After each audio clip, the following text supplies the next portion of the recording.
All right. All right.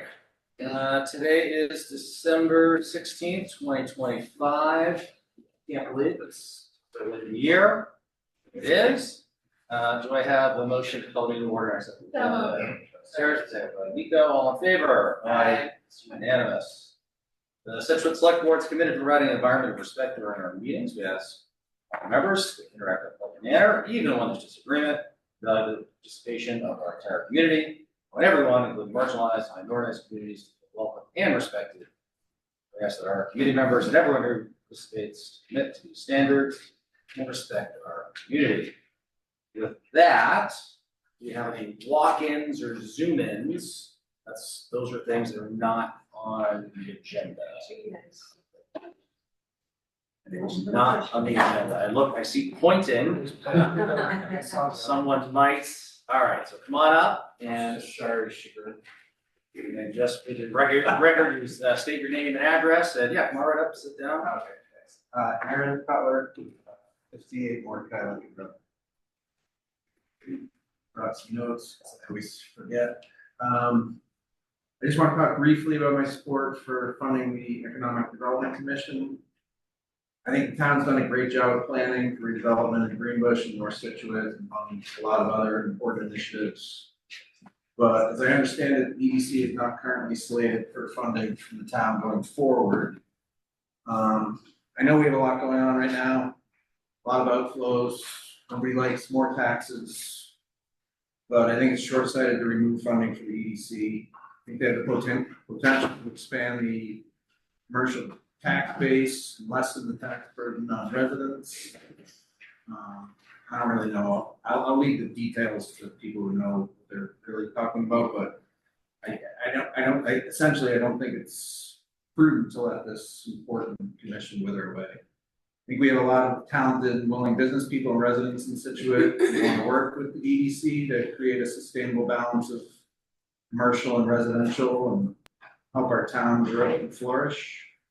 I think we're really close to making Scituate one of the most attractive towns in Massachusetts and even all in New England. And I understand some people don't want the attention or the growth, but I think that ship has sailed, and now it's about how to manage it intelligently. And I think the EDC is an important component of that. Thank you. Certainly, we're talking more about EDC tonight. Anyone else? Thank you. Perfect. Thank you.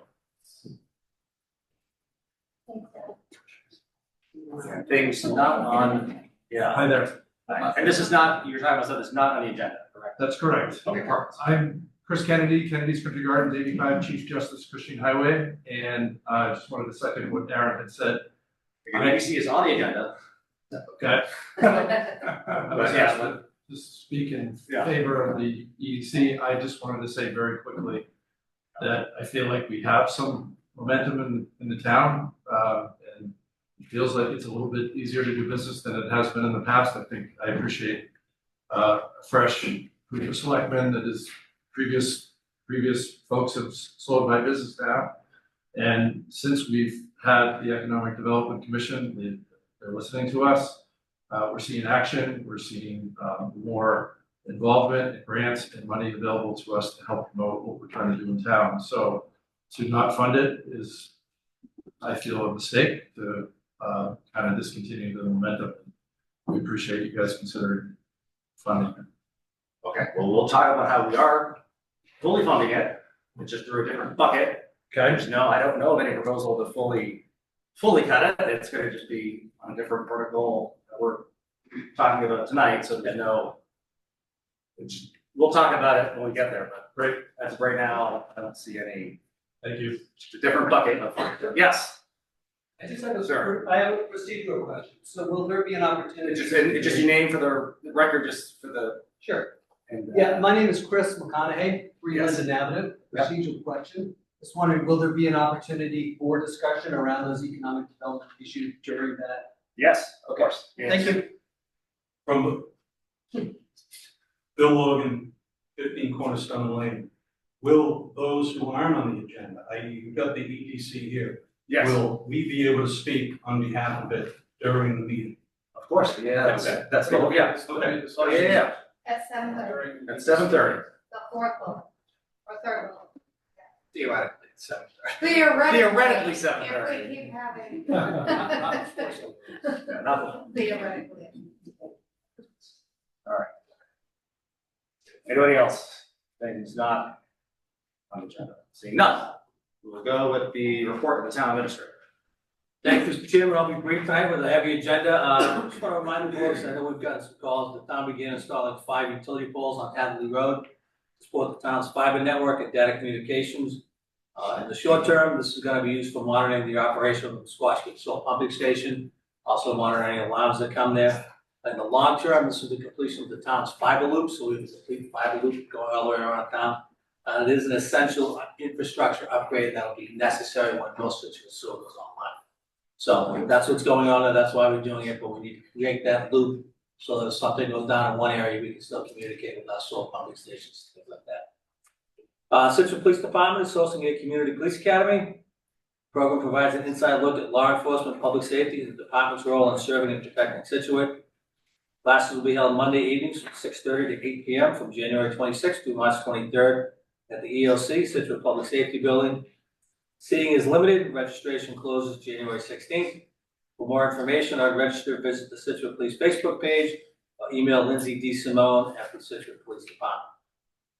I want to remind people that Widows Walk is closed for the season. It is closed right now for dog walkers also. The crew is out there getting the course ready for the winter. The course will open for dog walking on Christmas Eve. The assessors are having an exemption workshop at the senior center this Thursday, December 18th at 11 a.m. They'll be discussing senior exemptions as well as veterans, surviving spouse, blind, CPA, and tax deferral exemptions. This is an opportunity for taxpayers who qualify for these exemptions to reduce their real estate taxes and have the assessors answer any questions they may have about their eligibility. Work is currently taking place at Mordecai and Lincoln to connect the cottages, caretaker's cottage, so-called, to the septic system at the main house. This allows us to bring the cottage online as a rental property when the work is finished on the cottage. The work consists of the installation of a grinder pump and a surge pipe from the cottage up to the main septic system. The main septic system can handle the cottage as long as we don't put the house online, and at some point that place will be on surge. So we're not going to spend a lot of money getting that up and running. This will allow us to get that caretaker's cottage rented when we finish the work on the building. Friends of the Scituate Library are hoping that you shop the holiday sale at the Second Chapter Bookstore at the lower level of the town library. December 12th to Monday, December 22nd, 10 to 2 p.m. Monday, Wednesday, Friday, and Saturday. Holiday books, 50 cents to $1.50. CDs and DVDs, 50 cents. Holiday puzzles, $1. The bookstore has a fabulous collection of books at regular prices, also make great holiday gifts. The DPW updates, the contractor has begun work on the Glades Road revetment project.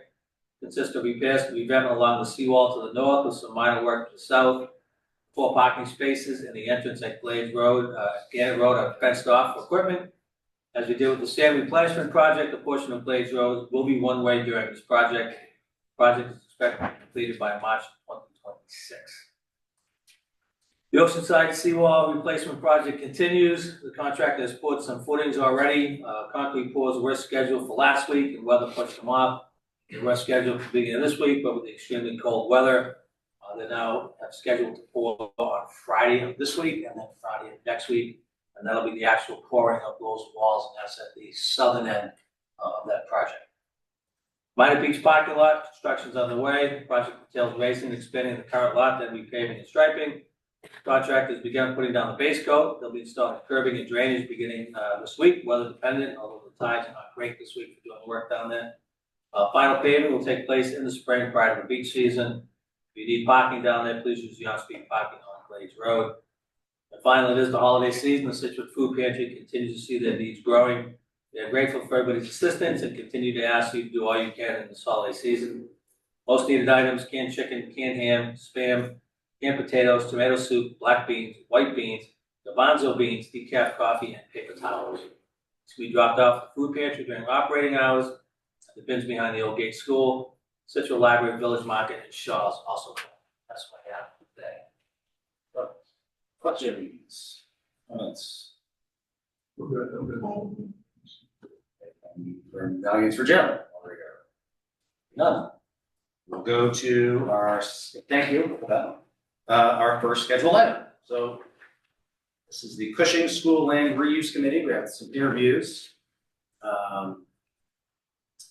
Like we did last time, we actually brought a few folks up at once. We have 4 seats. So we got 6 people. We'll do 3 and 3. So Andrew Gallagher, come on up.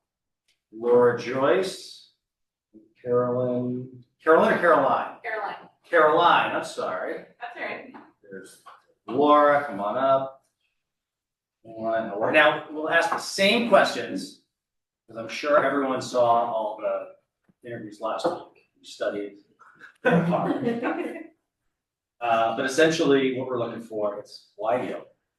And kind of like, what do you bring to the table? Because it's going to be all eyes are going to be on this. This is very important. And let's in the mix of folks. And you're going to thank everyone. This is one of the hardest things for us to do. We want to volunteer their time and then say, no, sorry, because we're in so many spots. Well, but nonetheless, we're here and Andrew, take it away. Why you? What do you bring to the table? And What do they want that, to do? and what do you and then do you have any thoughts? What do you want to do with it? Just so you know, that's really only for people for TV. Okay. But you so We'll take care. yeah, they still want to hear. Just don't be that's all. Sure. So Andy Gallagher, appreciate the invitation. I guess why me? Like a few reasons. I come with admittedly significant interest in increasing the sports fields, the capacity for the sports.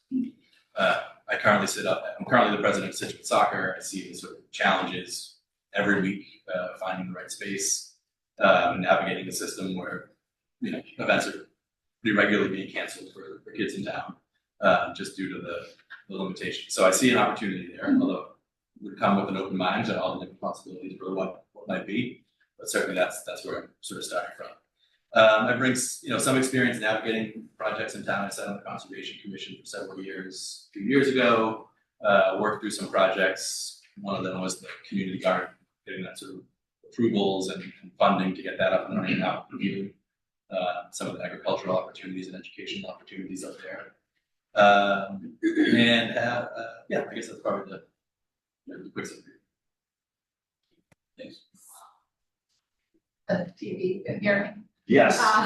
I'm Caroline Meehan. I am the current PTO president at Cushing School. I have 4 kids. My oldest is in 7th grade at Gates, a 5th grader, a 3rd grader, and a kindergartner. We're all currently attending Cushing. They all play sports as well. I have noticed a lack of town fields with the construction of the new athletic complex at the high school.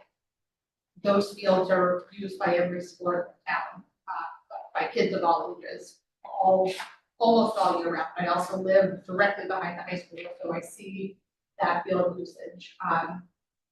So looking at things that make sense, I know that there are a lot of things to be considered for that Cushing land. I'm not quite in the butter, but I'm close. And I've also been over to the old Gates during food pantry hours and seen what a kind of mess that is. So I know that multi-use is something that's on the table, and just looking at a handful of things that I know, doing something like that makes sense.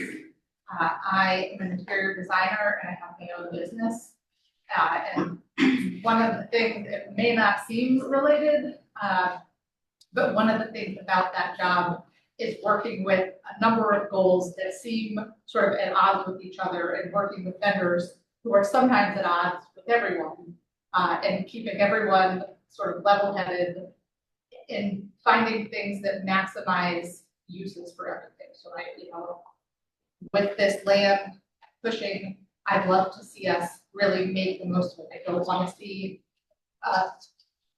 just sort of pick one thing that doesn't serve everyone. So I'd love to see us be as thoughtful and mindful as we can with the space that we have.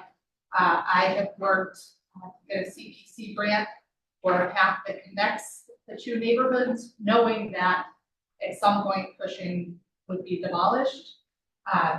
But I thought that the connection between the two for pedestrians on a main road was very important. So that process took 3 or 4 years to see to completion. So I am not afraid of a challenge, even though it may take a while. And I also, if it ever goes through, got the beach sticker or beach fine increase at town meeting recently. I don't know where that stands, but I am in favor of practical solutions. I have a minor sports related agenda, but not a very major one. I want to do what's best for the people of Scituate.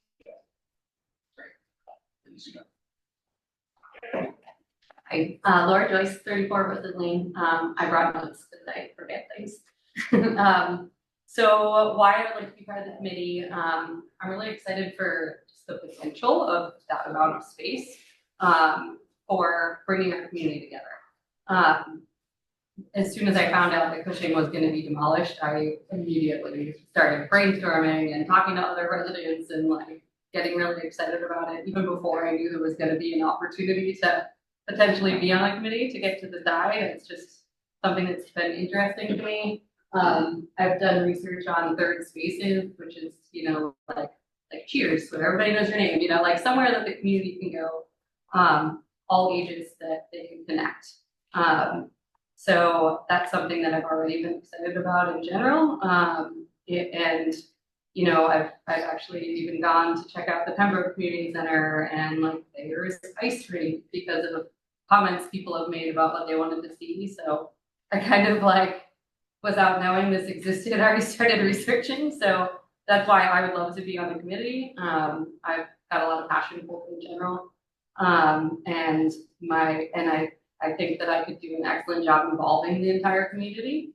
My qualifications, so I have a background in health and fitness. I've been playing sports and coaching sports for, I don't even know how old I'm now before. I've been doing it for a very long time. So with that background, plus the volunteering that I've already done for the town with Little League and Scituate Cross, and I was on the team that got the Purple Dinosaur playground renovated. I've been working with PTO. I'm currently on Hatherley School Council. I volunteered for Scituate Graphic Games, like their track races. So I've already kind of enjoyed being part of the community, and I think this would be a great way to kind of help connect all of these different sources. I'm comfortable working on teams, obviously, between the playing and coaching. I'm currently the director of community outreach for a local nonprofit. So reaching out to the community is kind of my thing. So I would love to make sure we're involving, youth straight through the elderly. So that would be kind of like one of my main goals. As far as like what I would like to see for the space. I'm definitely keeping an open mind. I know most people I talk to mention some kind of field space or ice rinks, things like that.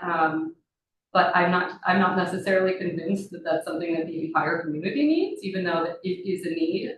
So I just want to make sure that we're taking everyone's vision into consideration. So I'm keeping an open mind, but I personally love the idea of a multi-use kind of inclusive space that supports connection and learning and play. And so I guess my goal would be to be being part of the committee would be ensuring that we thoughtfully, allow the entire community to have a voice, and not everyone's going to get what they want, but maybe we can get creative with this multi-use space to make sure everybody has something that can keep them connected to the community. Right. Yeah, questions. There are questions I've asked everybody. So. Right. Wow. Everybody was good. Very clear. I guess my one question would be, you also said you're residents, how long have you been living in Scituate? Sure, good question, 15 years? Somewhere there. 11 years? I believe I'm around 12 years. Thanks. Tough question. Yeah, I know. I'm good, sorry. Thank you very much. Seriously, it's not that painful, right? People get really, they're all upset, they're like, no, I appreciate it, thank you so much. Thanks, Thank guys. you. Thanks for your time. All right. Next, we've got Matt Swanson, Kathleen, and there's John Whitford, come on up. How is everyone? Great. Matt, we're gonna start with you. So again, it's why you, kind of what did you bring to the table? What do you kind of see for vision there, if any? And our new last minute edition. 14 years. There you go. So this would be my gateway into Scituate politics. Being a part of the community, I've been here for 14 years. I've been a small business owner for 13 years. My wife and I own Birch Barn Designs. And with Birch Barn Designs, we've become a part of the community through a lot of different activities that we've done at our shop. My wife, Shelley Swanson, with the EDC and gets a green bush and just really trying to be involved with the community. We do a lot with Scituate community Christmas.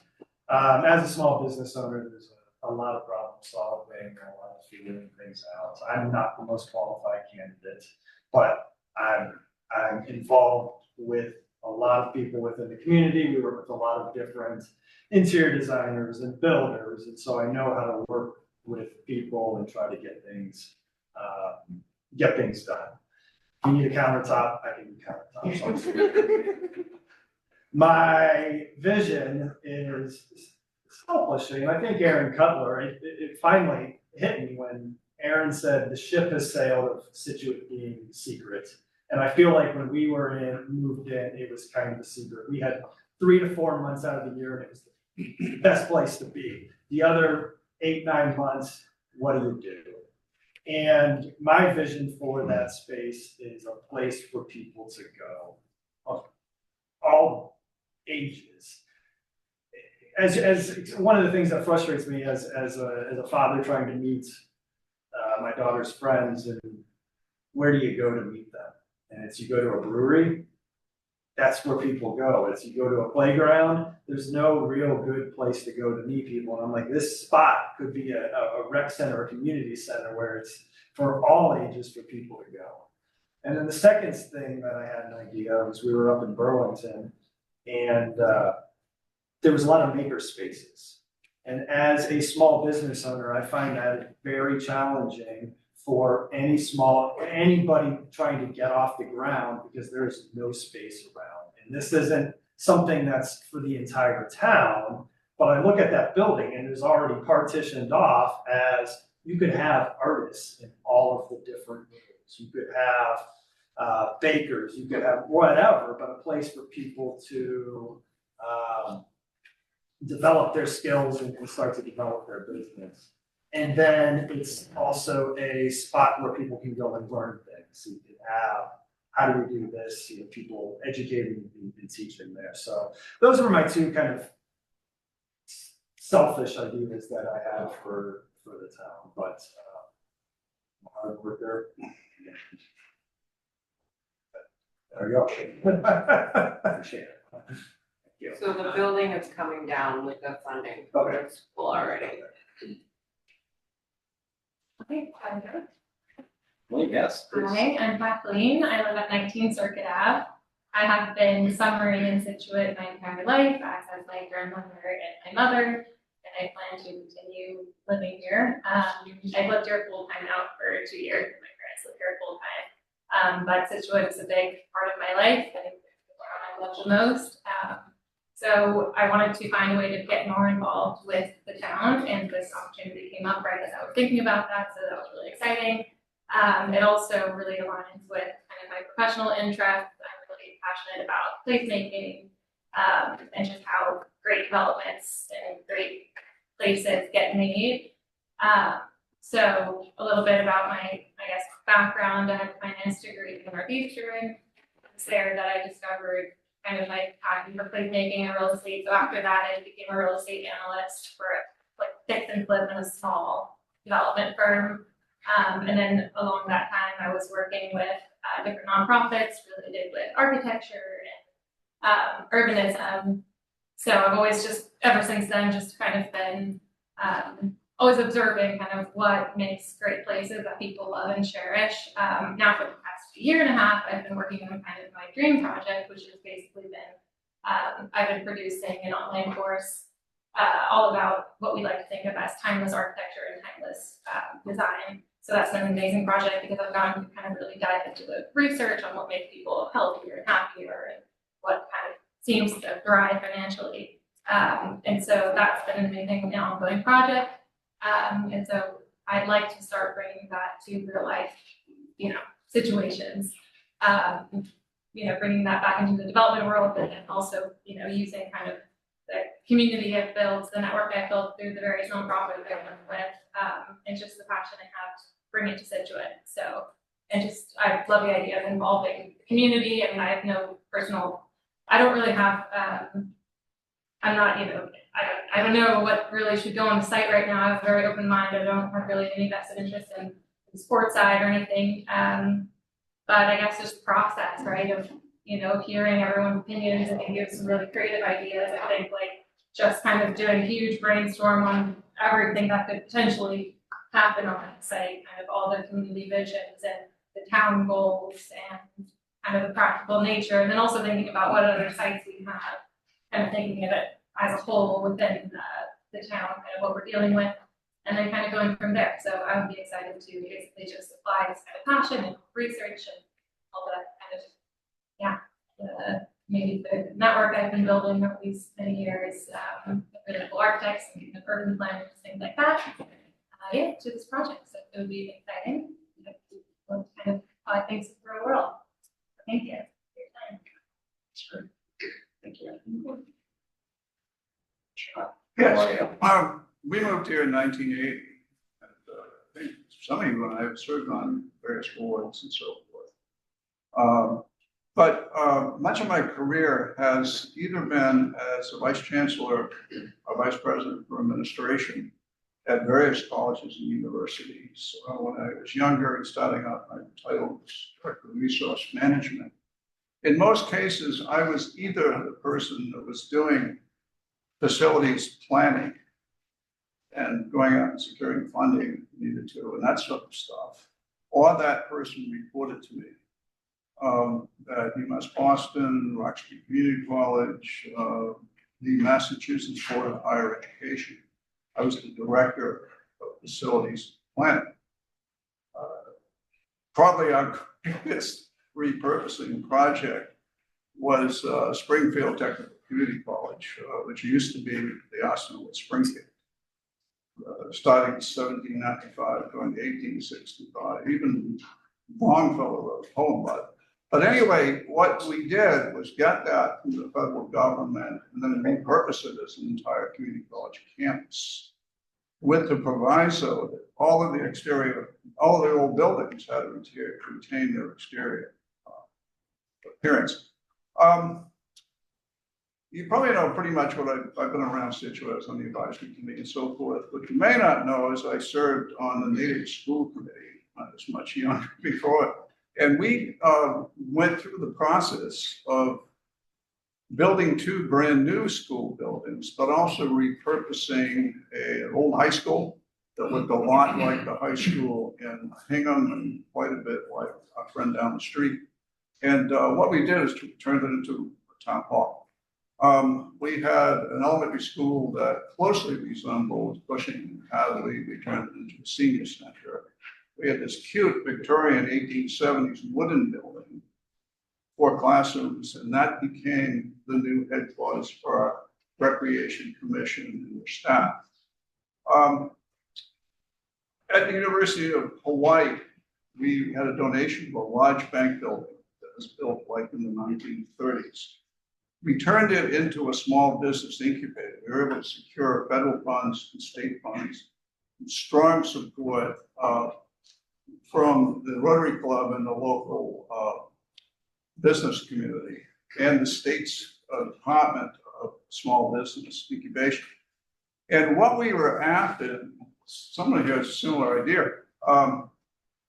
We would have instruction there for people that were starting small businesses, but also consulting. We had a lot of people with great ideas, but particularly in Hawaii, they did not understand financing, how to get financial backing. They really did not understand marketing and all the things you need to know to make your small business a success. So we did that. Ideas. The small business incubator, that's a real possibility for that facility. Possibly using the existing building with some modification, possibly building something brand new. A golden opportunity. The deal we made with our fledgling small businesses in Hawaii is you will give us 10% of your equity. Okay, and we did make out quite well in a couple of cases. But what you're doing is you're bringing jobs to Scituate. You're bringing a lot of attention. So the things that folks back here are talking about. Another idea would be a remote education center. I have dealt a lot with that. Sounds like you're into that.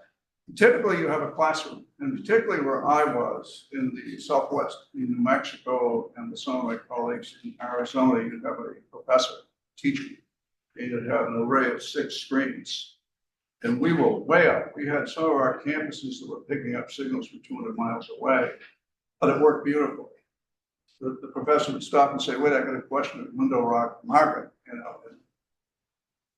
why don't we think about using that site for that? The other important thing is not only do we want to communicate with the community, and that's been discussed already a bit, but you have to have the right footprint, the right impact on that neighborhood. We're not going to bring in a concrete business. And the things that we're talking about here, remote education, small business incubator, are yet another idea. This town needs to do something about its archive, not physically, not the staff are wonderful, but frankly, that's deplorable. And as you know, I'm on the historic commission, also constructed. What if we took that building and made it into a state-of-the-art, modern, environmentally friendly, and so forth, archival building? We moved our archives up there, and we suggested to other towns that they'd share the cost. They could share the archives. We said to colleges, maybe you would like to share our archives. We said to businesses, and make that basically a facility that stands on its own block and funds itself. It's just an idea to think about, but I think it's feasible. What else do I want to say? That's about it. If we say went with that educational model, we may want to reach an agreement, say with BU or Middlesex Community College, where they lease the building 30 to 40 years, with all kinds of provisos as to what we expect from them. I've had experience doing that with companies that come into some of my campuses and build dorms and then lease the land. And then we carefully monitored to make sure that they were providing the kind of dormitory service we wanted. Okay. So I guess I've talked enough. That's about the other thing we did. NOAA, you familiar with NOAA? In Hawaii, in Hilo, where I was located, they repurposed with us an old building downtown, and it became an educational center and an aquarium and a museum. We had, for fun, we had a screen going continuously, and there was a 2-mile cable way out in the outer small islands that was going along a reef. And so you could constantly watch the fishes and the other stuff that was going on under the water. So anyways, I have a lot of experience tearing down buildings, building new buildings, and repurposing buildings in my career. Some on the school committee in Natick. And I bring a lot of enthusiasm. Love it. Well, thank you. So many ideas, so many great things. I'm good. I'm good, they did a great job. Everyone Thank has the you same for your time. time. Yeah, good. Thank you. Now, all you're gonna be all set, as you see, there's not a vote on this tonight. Because we're gonna think about it, because we had, what is it, 14, 15, something like that, 13 Wow. people We to go can pick through, 7, and so so. we're gonna go through 7, so. So then, thank you all, you're all amazing, it's like the best part. I meet all you, so I appreciate it. Thank you. Stick that out. And one near. Don't even go. No.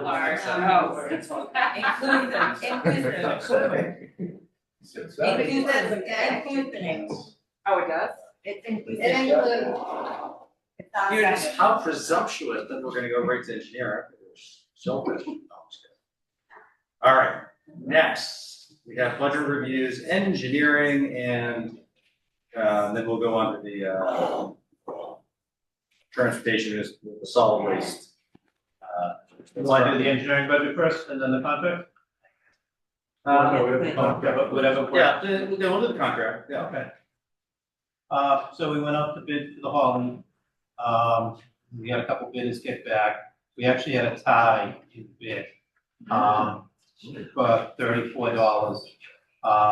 Sean Harris had needed the equipment. We brought 2 contractors in. Sorry, I couldn't hear, sorry. You good? Okay. So the 2 contractors, what was that? We had 2 contractors tied for the bid at $34. So typically, we've actually had that happen once before, and we worked with the AG, and we typically go to a coin flip for that, and figure it out that way. SHE had decided that they needed to get additional equipment for it, and they were worried about having the equipment in time to transfer the contract, so they withdrew their bid. We didn't have an issue with it. Okay. Yeah, this is where the bidding process is there, So the $34. task price was $29.50, it's gone up to $34. I don't like everything. What's everything else? I have a motion if you'd like, Mr. Chair. Yeah, I think so, right? I don't see, no, go for it. Move to award a contract to Commonwealth Waste Transportation LLC for the transportation of municipal solid waste at the rate of $34 per ton. If mutually agreed upon, the contract may be extended for up to 2 additional years. So Gilmore, second by Ms. Harrison, all in favor? Aye. It is unanimous. All right. You? Department 411, the engineering. Yes. So there is no large changes in this. This is one of the busiest departments, supporting all town projects, going on in town. The biggest issue we had was, the 200,000 for roads and 400,000 for seawalls. Otherwise, I can hand it over to Sean and he details. Yeah, those. Yeah, it was another busy year, putting, water distribution in the ground, Jericho Road, Longley and Ermine. Seawall cap repair, 435 feet there. Keeps our 2 engineers full-time. Small dog park, construction administration and oversight was completed. And, we also set up, for upcoming work, the sewer pump station out front is currently being redesigned. The North Scituate sewer expansion is currently in design development. We have another RFP, that project is going on now that went out for water main replacement on the Old Forge neighborhood. And we have one currently starting to do the remainder of the apps off of Oceanside Drive. And Platte Road as well, for water main replacement next year. And the biggest one, the water treatment plants, keeping us pretty busy. Yeah, so I know there was no, this is one of the problems, wish we could get more bodies when we camp, but it's. Yeah, they've asked in the past, they didn't ask this year because they knew they weren't gonna get it. Yeah. But Sean's department, pretty much, anytime you see a construction vehicle on the roads in town, Sean's department has their fingers in it something.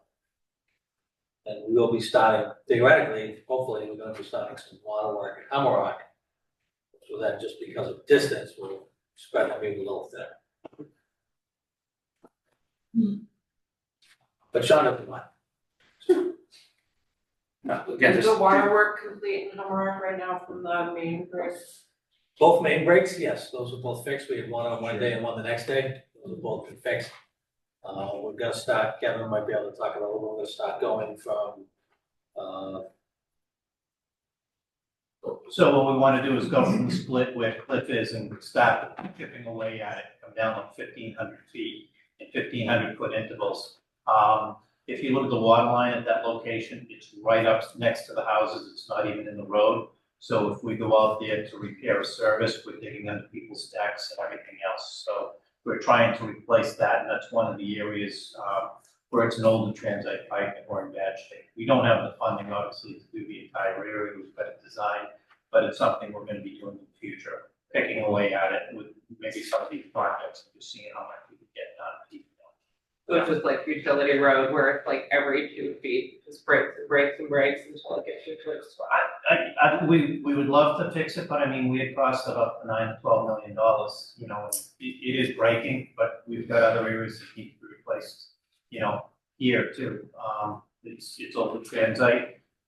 This was one of the weirdest setups where it broke that I've ever seen.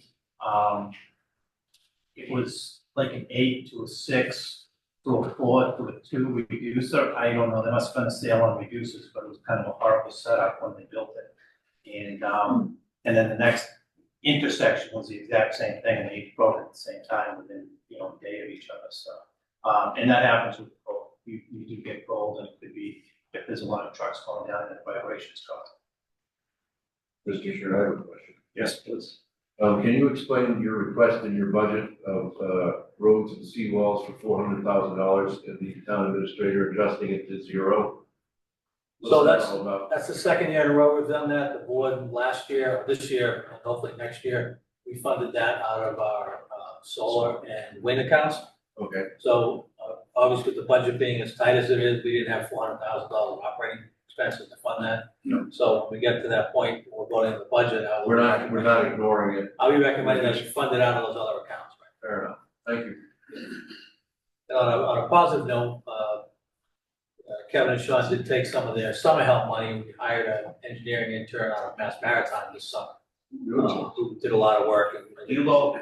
That's right, ULO Engineering. did a great job.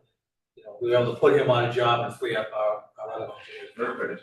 Good to hear. And a lot of times what happens is when you're hiring an engineering firm, they charge you $250 an hour. Or to have somebody oversee a job where we have an engineering student for, you know, $22 an hour who's happy to be doing the work and get a lot of experience doing a good job. So we do love going out for that. I just gotta figure out how to pay for it. And Example. We love the river hops, right? the river hogs, Those are river used to hogs. be the chiefs, now it's the river hogs. River hogs. There you go. It's not really UMass. Oh, wait. But some of us is still ULO, so. Unbelievable. Anything else for engineering? That's good. No. Thank you for clarifying that. Yes. If you wanna know my secret, I need to get something done, I wait for Kevin to go on vacation. Yes. Don't put that on the record. All right, let's talk Talking about about something I wouldn't approve of. transfer station. Transfer station, Sean McCarthy's gonna run the transfer station, with that, doing a great job down there. Overall, the budget hasn't changed much. I think it's down $43,000, most of it's from hauling costs. You know, we're always battling there, the hauling costs keep going up, as we just saw. We do about 3,000 tons, a year, about 3,300 tons, and the price just went up by 5, I think 450. So there's 15 grand that is an added cost right off the bat. And the recyclables haven't been great either. We used to generate a lot of money with recyclables, and, you know, the past 7, 8 years, we're almost paying for them to get rid of it. So I'll let Sean jump in and chat about it and go on there. Good start, especially with the hauling, going up 450. We also had an interesting situation earlier this year where radiation was detected in trash that came into the facility. So we do obtain grant funding from DEP every year, and that was allowed to be used for the installation of 2 detectors at the entrance to the facility.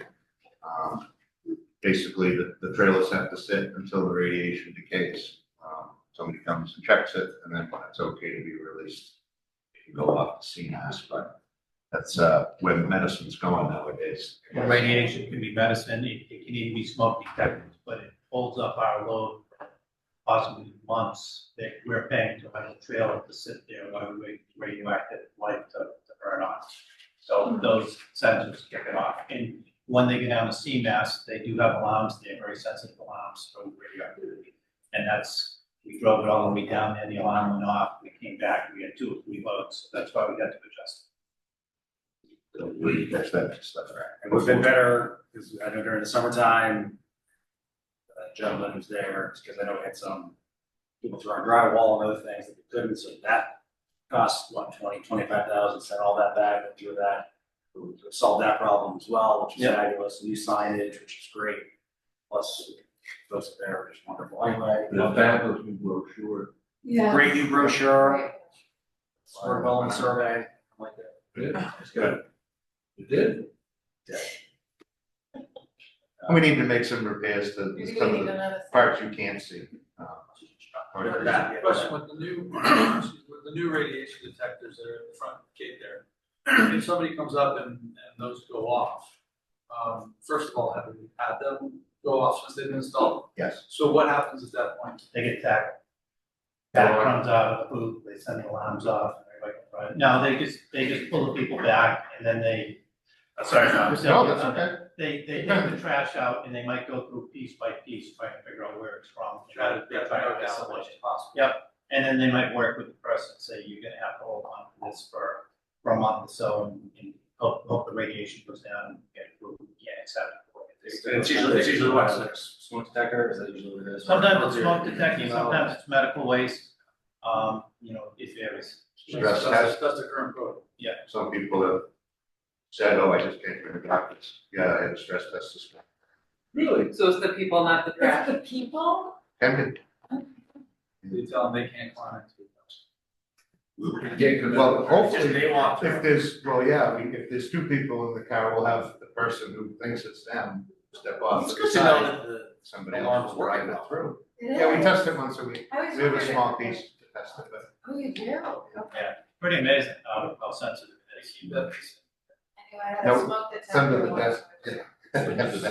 It never fails, there's no power in town, there's 2 feet of snow, there's water coming over the seawall, all the schools are closed, calls we get in our offices, transfer station open today? Well, I think All we get, it's Nothing what I more. want. Just run school, you have free time.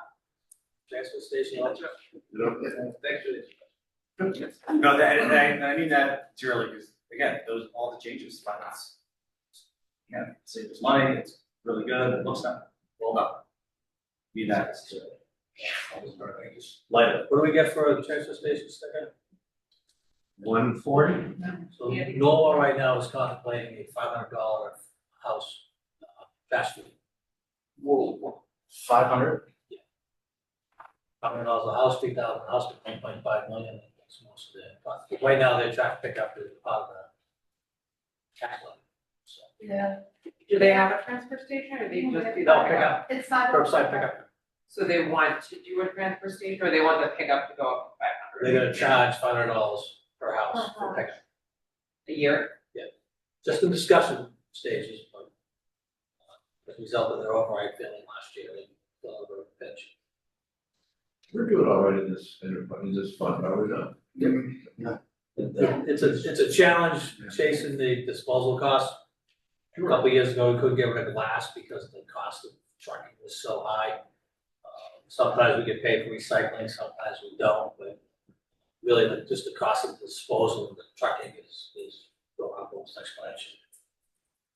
Can I ask if the problem with the recycling, is it just because it's like dirty or is it because people are just throwing stuff in their barrels that is not recyclable, It's mixed. like the wrong plastics It's mixed, or? the wrong plastics, and sometimes it degrades how it's rated, but it's also based off the index in New York, what it is, our recycling is classified as a certain area, and then we base the contract off what that value is, so sometimes you get money, sometimes you don't.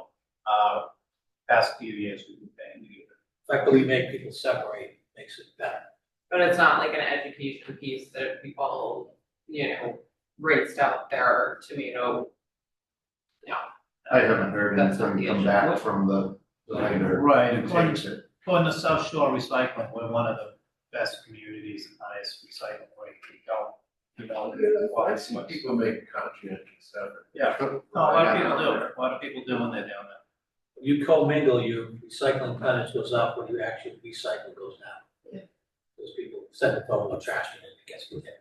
So the fact that we separate makes it a lot more valuable. It's just the way that this Kevin's, the way the commodity markets, So there's one place where we have the hardest, it's the weakest or the most costly for us as for residents. What's the one place that residents can do a better job or we can do a better job? And we have market forces against us, but I'm saying, what's a place where community education can make a bigger difference than sort of. I think the more you recycle, right, our biggest cost is the hauling of trash. Yeah, I mean, when you fill your bags, only fill them halfway and you'll make a big loose press.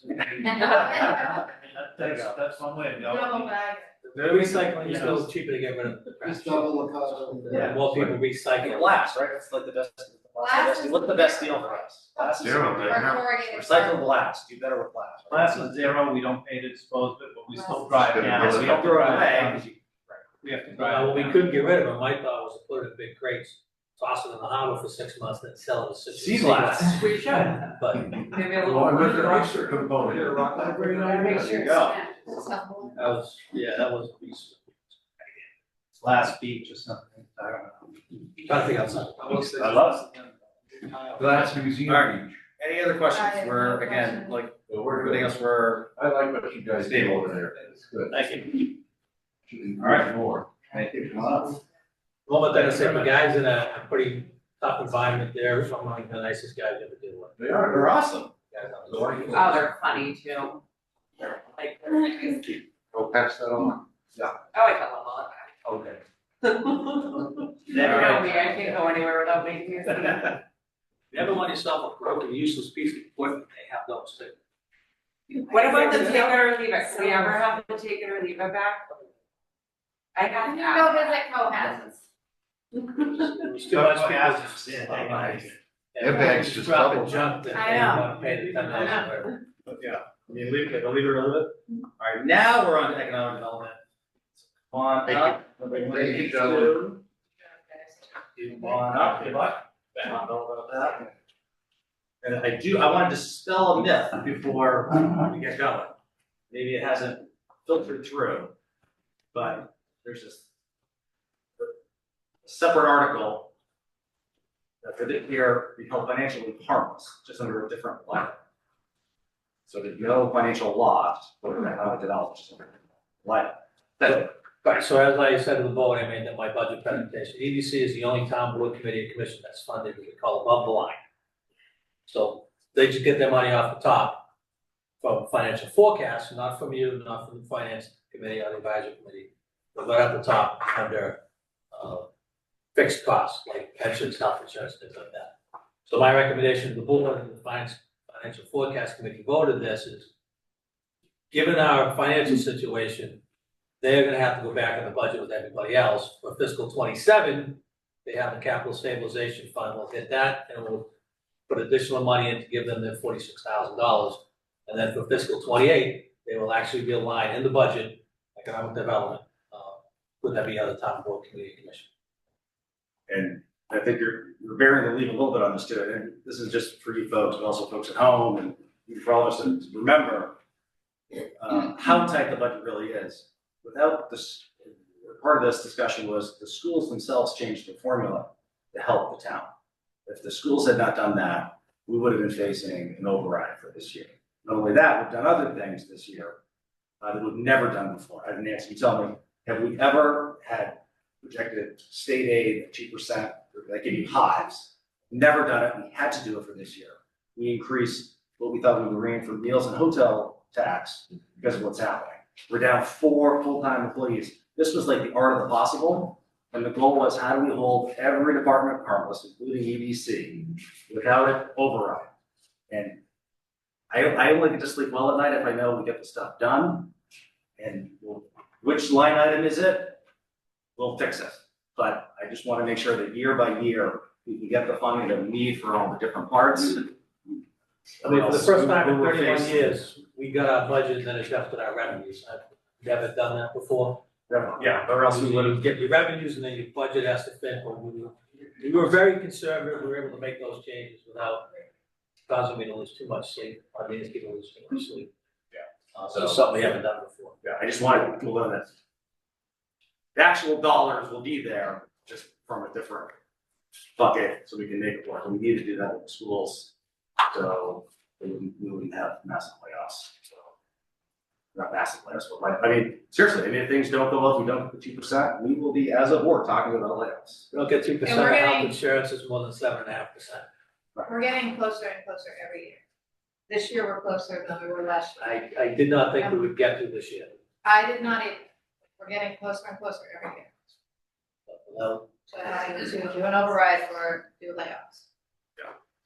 But that was some of the background, I mean, not all that filtered in, but again, the money will be. So there. Jim, I think one of the things, and I don't want to preempt EDC, but since I'm a liaison and I sit on the meeting, one of the things that I think we're gonna be talking about, briefly is the concern over the word stabilization funds and where that fits in. Skip over that for 1 second. If there's confusion about the stabilization fund being part of the funding mechanism for FY 27, FY 28, the fact that it will be a line item in budget will essentially, almost in a reverse way, make it equitable to every other line.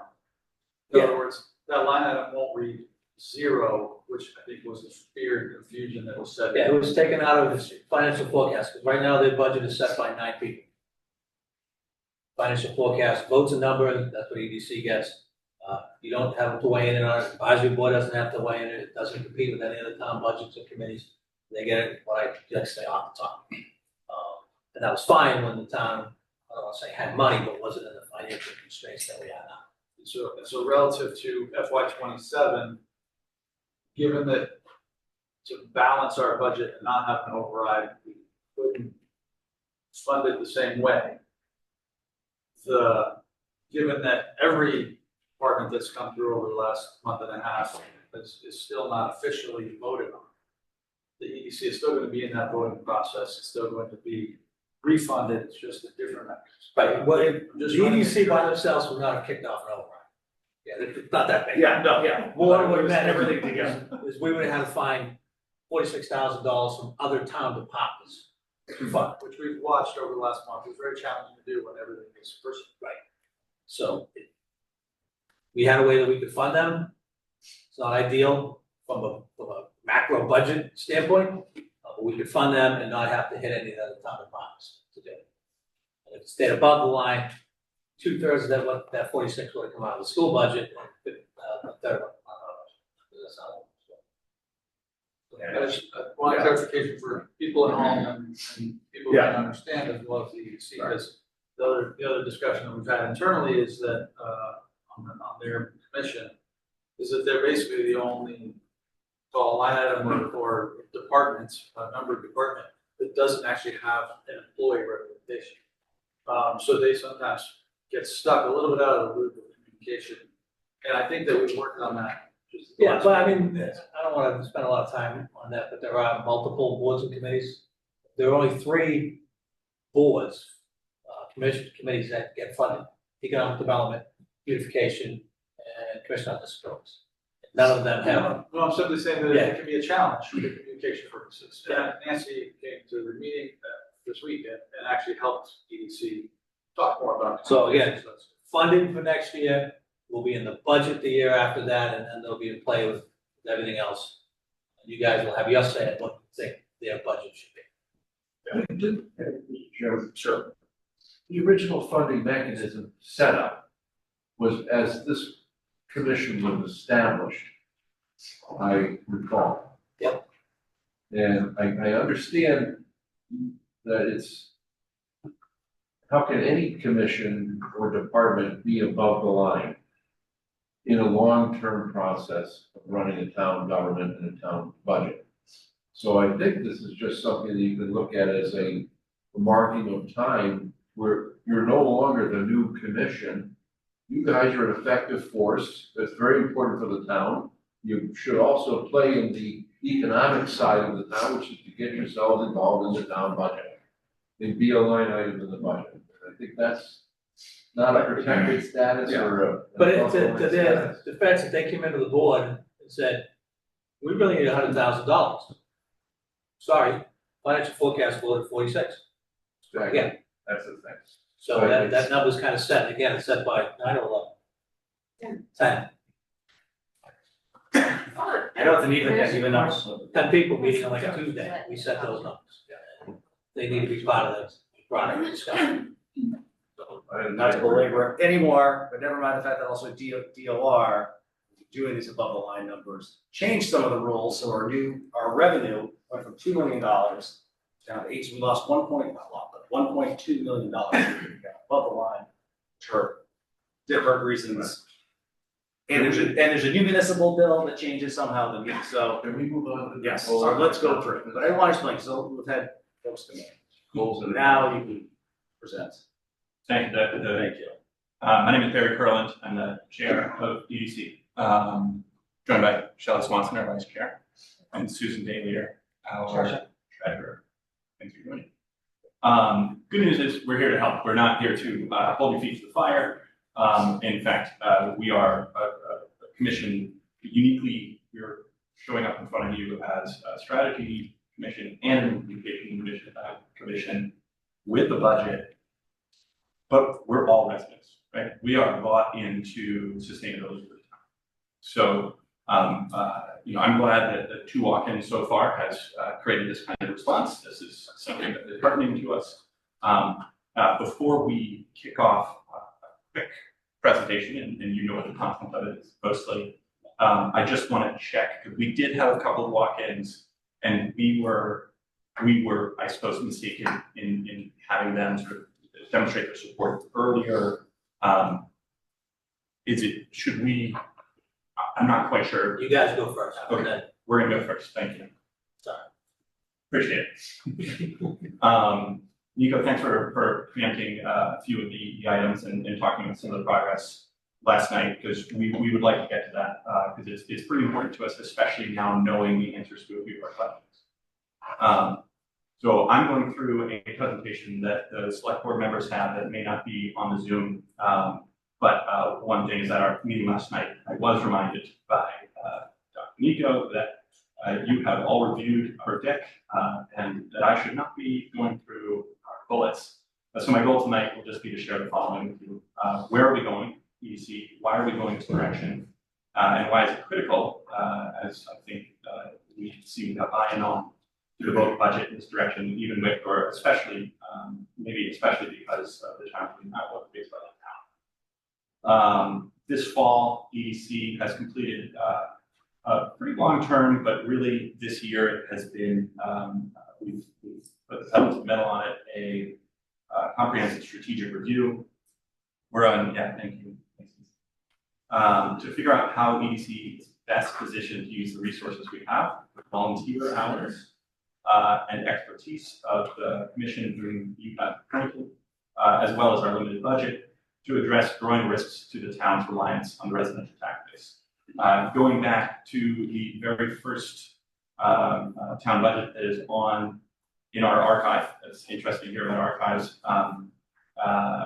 The town tax base residential reliance has been the primary issue that EDC has been looking to focus on, and it's been something that we are not unique on. It's all over the town's thoughts, and obviously this year coming to it. Moving to the next slide here. Here's what our strategic review has come up with. We have decided as a commission that we're looking at a strategic realignment.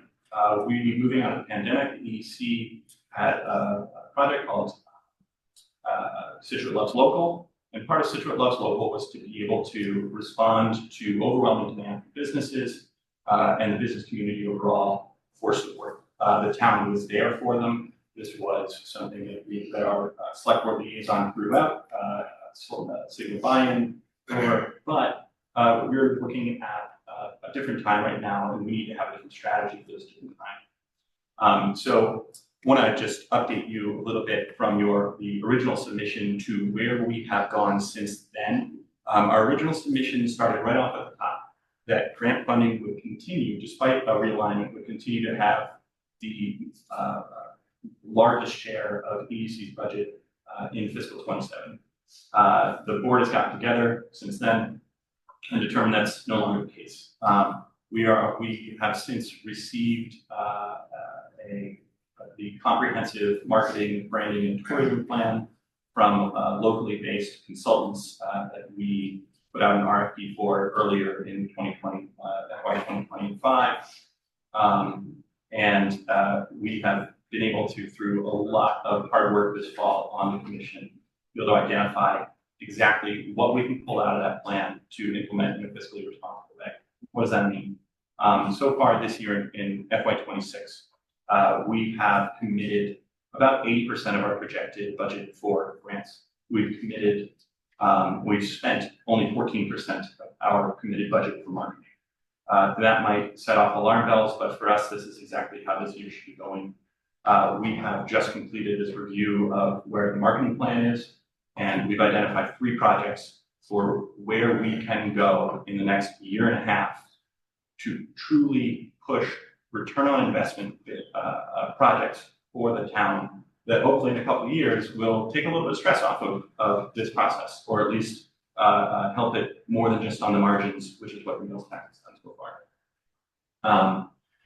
So over the next 6 months, we expect some large community events and hopefully some strategic, smaller, newer grants that we can look out for. But honestly, our work is going to be put into if we feel that it is responsible and we can project forward having the funding for this and being responsible partners both to the town and to people who will be helping us push this forward. We're looking to be spending much of the next 6 months getting a marketing plan moving.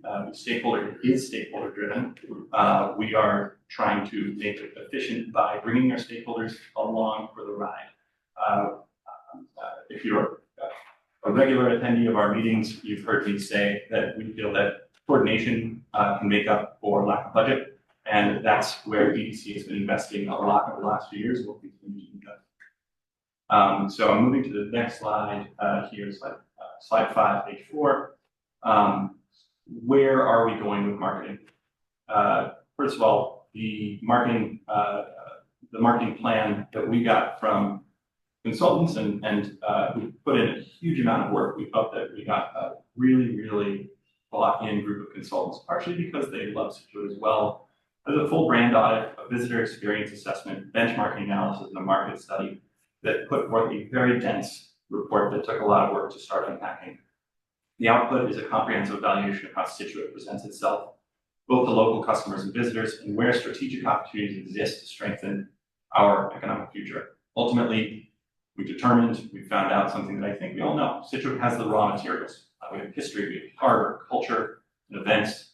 But what we lack is a cohesive strategic ecosystem that high-performing peers and best practices rely on. So over the next year and a half, in a way, this is not the full part, right? This is phase 1. What are our resources? What can we do? We feel that we can build a brand. We're looking to put the bulk of our investment over the next year and a half of about $44,000, 20K, is looking to build a brand and really leverage branding we have instead of going brand new, right?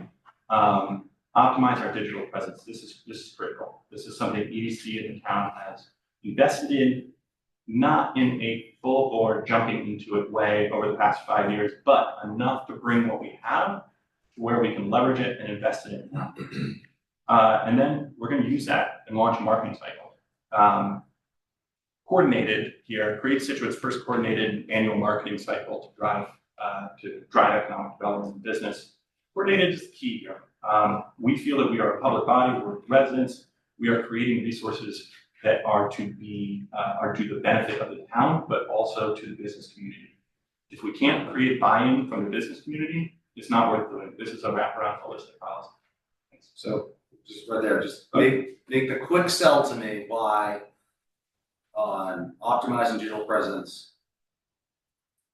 Explain why we should spend 12,000 on the website, people coming to us, versus just putting that 12,000 into more digital advertising or marketing, $1,000 for Scituate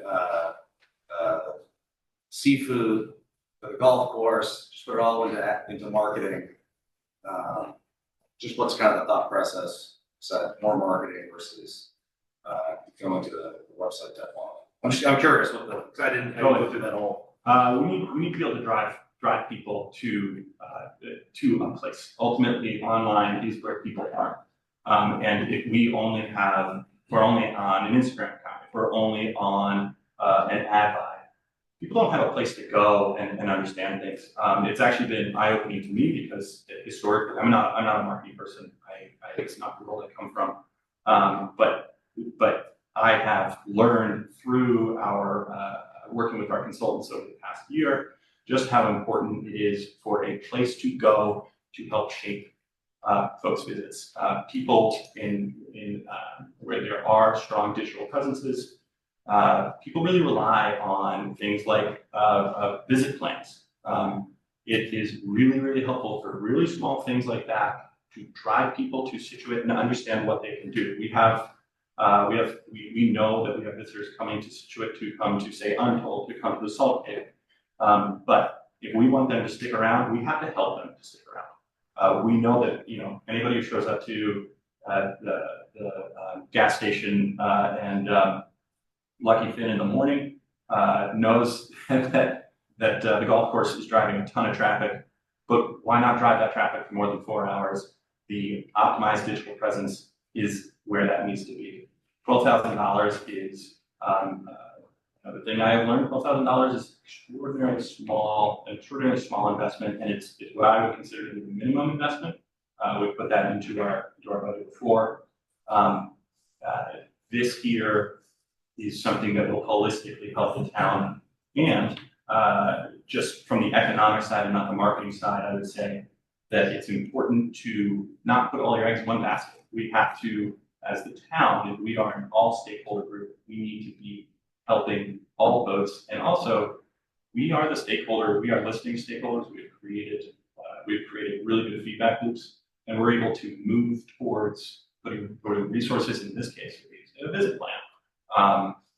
That's one visit plans. One of the things that didn't, sorry. Yeah, no, go ahead. One of the things that didn't come through completely in the marketing strategy, so we'll talk with consultants later, because I think of the actual time that's happening live is if you look at tourism, one of the early onset AI ramifications is visit plans. I hear about this like weekly now. A year ago, I didn't hear about this. Now I hear about how people are using ChatGPT to plan their vacation timeline for them, so they can get most of their visits to occur. And that's going to basically pull resources from the web presence. Is our website the Visit Scituate? Is like Scituate what is? What is it? So it's a Scituate Visitors Center. Is that the website you're talking about? So the Scituate is the one I'm talking about. Scituate Visitor Center was a nonprofit that was started up with the help of the EDC in town back in 2021, I believe, in direct response to the pandemic and as part of this Scituate Loves Local campaign. It is not a town organ. However, the town has supported it over the past several years. And Nancy was kind enough to inform us last night that the structure there mattered. They report back metrics to us to make sure that this investment is worthwhile. It is a very small investment right now, but it is what the town has. The town's municipal website has a visitors section that you put into the record last night. I'd be very interested to understand what the traffic is there. Right now, what we're looking at is we're sitting here with, say, the 30%. Right? Over the next 1-2 months, we want to move towards what does this kind of structure? Is SVP truly where the investment goes? We believe it is. That's where it's been identified. It is not 100%. But how do we make sure that this investment is where people go when they start looking at Scituate. How can we make sure that this is the digital presence, not just something we remind? I just have one comment, just because, Yeah. it's timely, because we're gonna talk about the waterways enterprise fund, and we're talking about funding the Scituate Visitors Center website, which is local businesses, I get that. But if you're coming by boat, you should call the Mill Wharf Marina for a slip, or a mooring can be secured through the yacht club or boat club. So like, we need to think about if we're gonna fund a website, we should not be, the businesses should not be competing with it. So I guess I'm like, this is confusing me. And we also, like, the information's old because you should have a link for DOCWA because you can like reserve a slip on your phone. So I just wanna, I mean, I get your point on the whole static versus. I was curious what they were saying, yeah. But I just happened to look at it, and I'm like, oh my God, this is like, you're competing with the town. Multiple directions. On multiple directions. In this one paragraph of how to get here by water. That's just water. You're competing with the town of Situate's revenue. And that's just So we're water. gonna give you $12,000 to do that. One of the challenges that we have. I have a fundamental problem with that, and I think that we should probably talk about that at some point. I was just going to say that, it's a great point, and that's on water, but if you look on land, the other challenge we have, which we've talked about in multiple places, but really, I've had conversations about it at the Chamber of Commerce, event, 3 weeks ago, is that, we've done a decent job in the last couple of years of multiple entities starting to work better together, where 6 to 10 years ago, they were almost working opposite directions. But the reality still is that on the ground, we have Chamber of Commerce, we have the Scituate Harbor Merchant Association, we have North Scituate Merchant Association, we have 4 different actual business entities, one small town.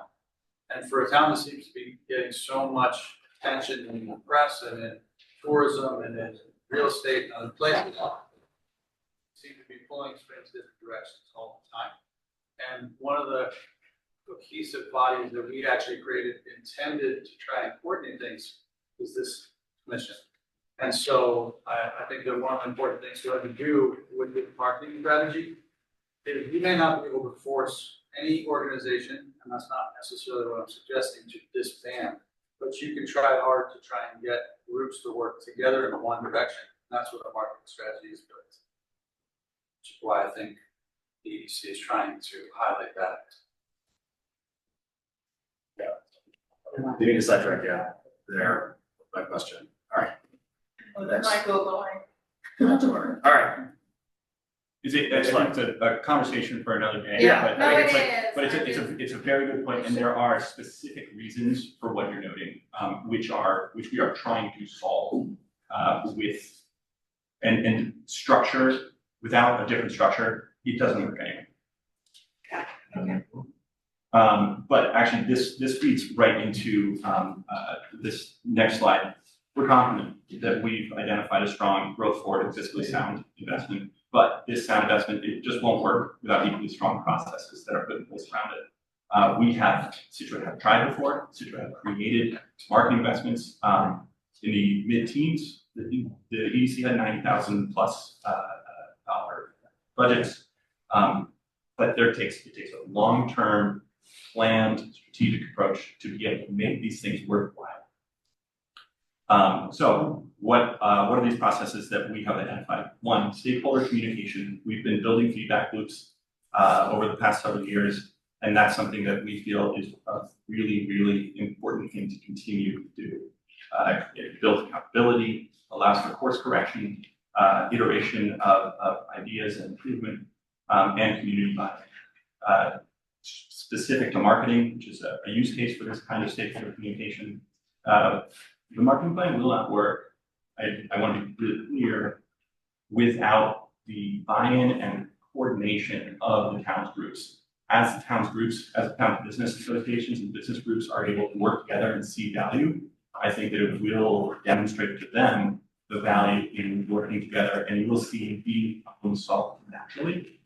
And one of the roles of EDC is not to be here taking 7 volunteers' time and running marketing for the town. One of the things we want to be able to do is to get this moving, make sure that it is absolutely going to be a sustainable process, and then be able to have later work and be able to move on to more important things that are identified afterwards for EDC and constituents. Strong communication, as I said, demonstrates value along the way, and coordinated community efforts can replace larger budgets. As I've said, and create longer-term sustainability. Sustainability is a part of why we coordinate. Then the next part of here is internal and external work processes. You noted that earlier, Dr. Nico, that external work processes is one of the things that has been a challenge for us on EDC, is trying to figure out how do we work with Town Hall, because not only are we volunteers and residents, but I started as the chair in March, and we have turnover, right? We are off in our jobs during the day, and then might just be brand new, and we don't know if the people sitting here are here to end this marketing plan in 5, 6, 7 years. So what we have to be able to do is to create strong work processes, both internally for sustainability and continuity, and externally to make sure that we are being responsible to our Town Hall counterparts. And quite frankly, there is mutual respect between both sides, because we understand we look different than everybody else. We're just a board that meets once a month, right? Doing a lot of work in between. But we want to make sure that we build sustainable work practices that work and follow EDC through its turnover. So these are explicit parts of this strategy, and they're already in process.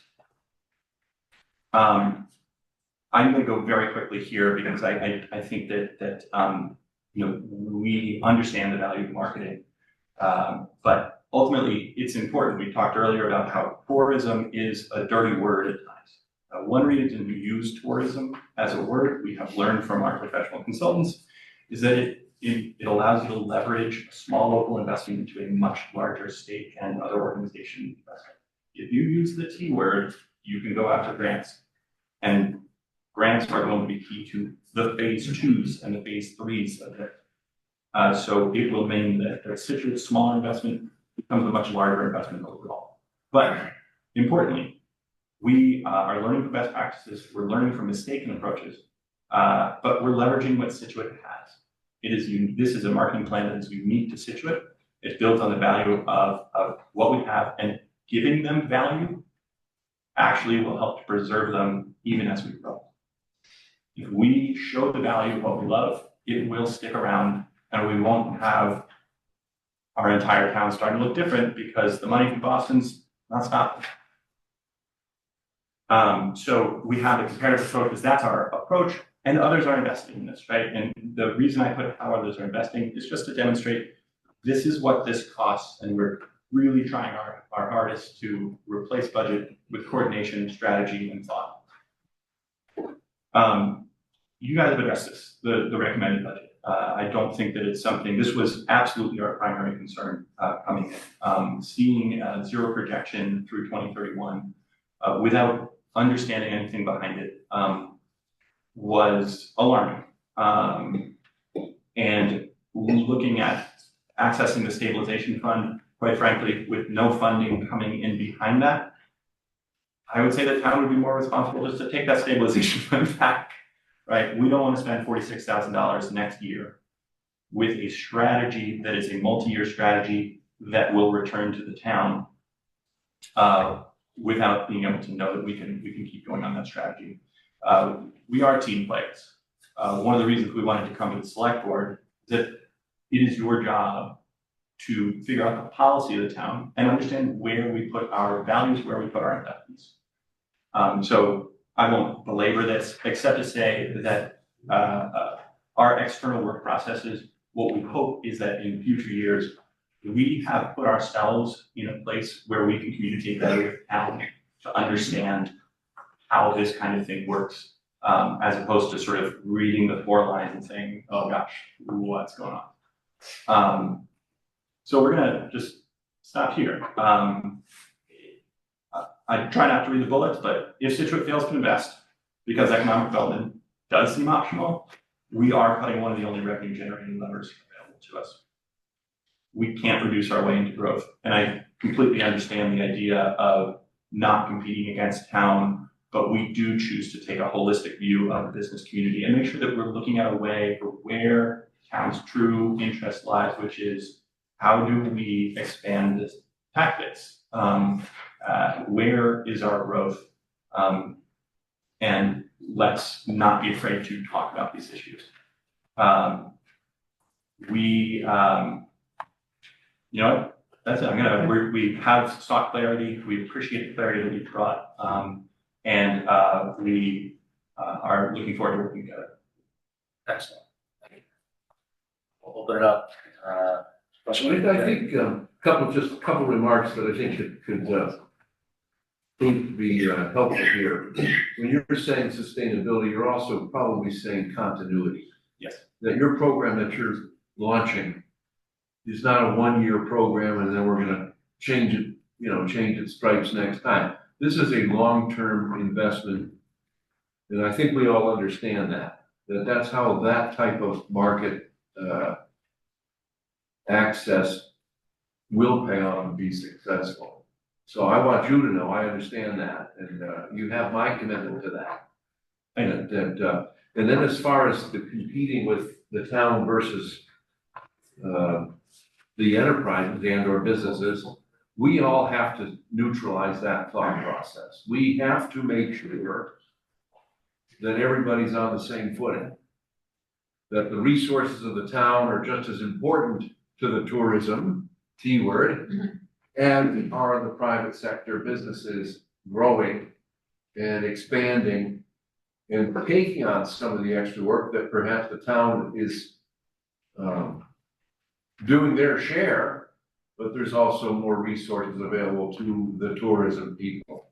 So if you can just keep that balanced between both, I think you're gonna be very successful, and I that's all I'll say.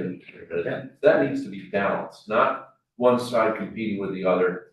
They should be helping each other and using the resources and promoting all of the resources to the tourism trade, the tea trade, as it were. Right? Couldn't agree more, and the term balance is hugely important to us. Yeah, thank you. I agree with what you said, so I would look to get our information on there as well. Sure. Yeah.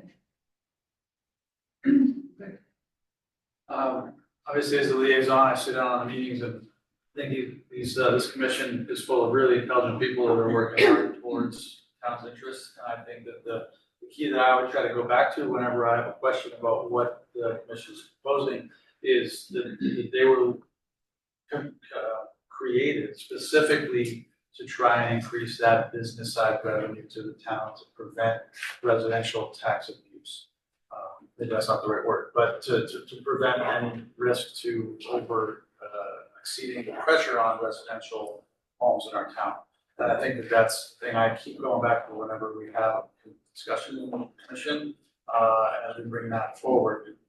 What is this marketing plan gonna do? It's the same goal, is to try and help our businesses in town grow so that they can reach their in-town audience, not at the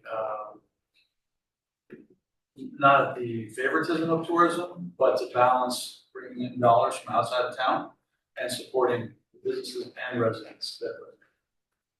So I think that's the goal. But again, I just want you guys, whatever to know, I mean, the goal, part of it is, again, the state, when they change the rules, you gotta play the hand that you're dealt. I wanna make sure you have money, which line item it's gonna come. I just wanted to support the business industry, make sure that we're still moving forward, going there. Again, the market plan is that, and I, for one, I welcome the competition, and we've got the best golf course in town. We have the best rates for the Yeah, I slopes, mean, that's for sure. So, talking to the private and public sector, sure, let's go toe to toe, and I love it. It's almost like. And then we're all, right, co-promotion, yeah, a rising. Rising tide. very appropriate. There we go. And again, just if I could say, we are a team player. We understand that this is a challenging environment, so we certainly don't want to be contentious. We just want to make sure that these issues are out there. And at the SVC itself, I don't run it, but it is run by unpaid volunteers, and they are mostly running on submissions, right? So one way to solve this is for town to participate, and that's one of the reasons we're here, right? Is to uncover these types of issues, and these are conversations that will have a lot more light moving forward. Have they ever used interns to work on the website? I think intern would probably not be a term that they would use, because I mean, it's truly a former select person, a former chair of the EDC, they're striking for volunteers is what it comes down to, but they have been able to get very talented people to help out and do it for hours. I'm not sure sort of how they would try. It did, I don't know if anyone else in the audience online or here, I know some folks would wanted to speak, they still did, said that would have the opportunity, I didn't want to shut that down. I don't see anyone here. I do just want to recognize that we have the two first chairs of the EDC here. So if we do want some historical perspective, it's in the room. And I know, I'm going to call out, I know that Matt Eller had come.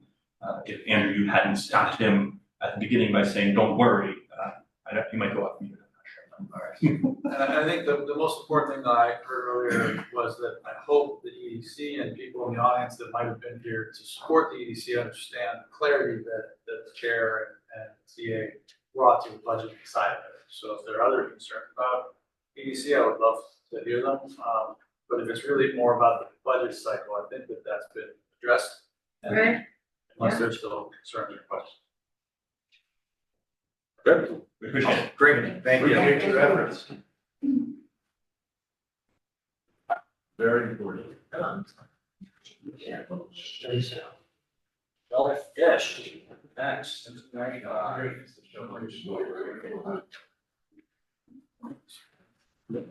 No samples for us? It's 8 o'clock, we're hungry. Actually said 7:30, page PowerPoint presentation I Yeah. have prepared, but based on the time tonight, I think we can get done this week, 30 seconds. Thank you. We like them already. Thank you. Good evening. Mike, why don't you introduce yourself in case they don't have. Yeah, that's right. Please. Yeah, good evening, my name is Mike Bailey, Shellfish Council for Town of Scituate. We'll have work, relation on your appointments. Coming this year. There's plenty to do in town. Yeah. So my shellfish budget is $8,500 for the whole year, $8,000 for salary, $500 for supplies. The town does have a gift account for shellfish, which it does have some funds in it, Nancy has the numbers on that. So as far as that, it's pretty much a part-time position within the town. As you know, we do have 3 oyster aquaculturists in Briggs Harbor, so a little more duties there, but that's been going pretty well. No complaints from our neighbors in the north. And those guys are doing quite well, and they're harvesting, and there's actually oysters in our local restaurants to this day. So things are going really well. Yeah, pretty good. They're good. They are good. Especially this time of year, it's pretty cool. Oh, yeah. Our months. Well, yeah, so it's a flat budget, questions, concerns, thoughts? Are we gonna be expanding our oyster beds soon? Bridge Harbor? Want to talk about that kind of process? how the That would, process would the go? permitting would fall under your purview, but there really hasn't been much push for more aquacultures up there. It was started under a pilot program. We're working on more acreage for the 3 farmers now. 'Cause That's what I'm asking. yeah, they're kind of, I think it's in your report as well, but they are looking for more acreage up there. They get a little more amenable water, which would definitely help them be a little safer, obviously, for them. Give them more time to farm, so I think that's something I would recommend. I've recommended at prior meetings that should probably happen for those guys. But as far as other aquaculturists, there hasn't been a big ask for that, but I will say the towns, through the schools at some point, should have a stake in what happens up there. As well as school after schools as well. It's a great area, there's over 220 acres of paddle flats up there at low tide, so there's a lot of area for educational purposes that could be explored up there. Not just the 3 growers, but 3 acres, so I think CSDR, expressed interest in that.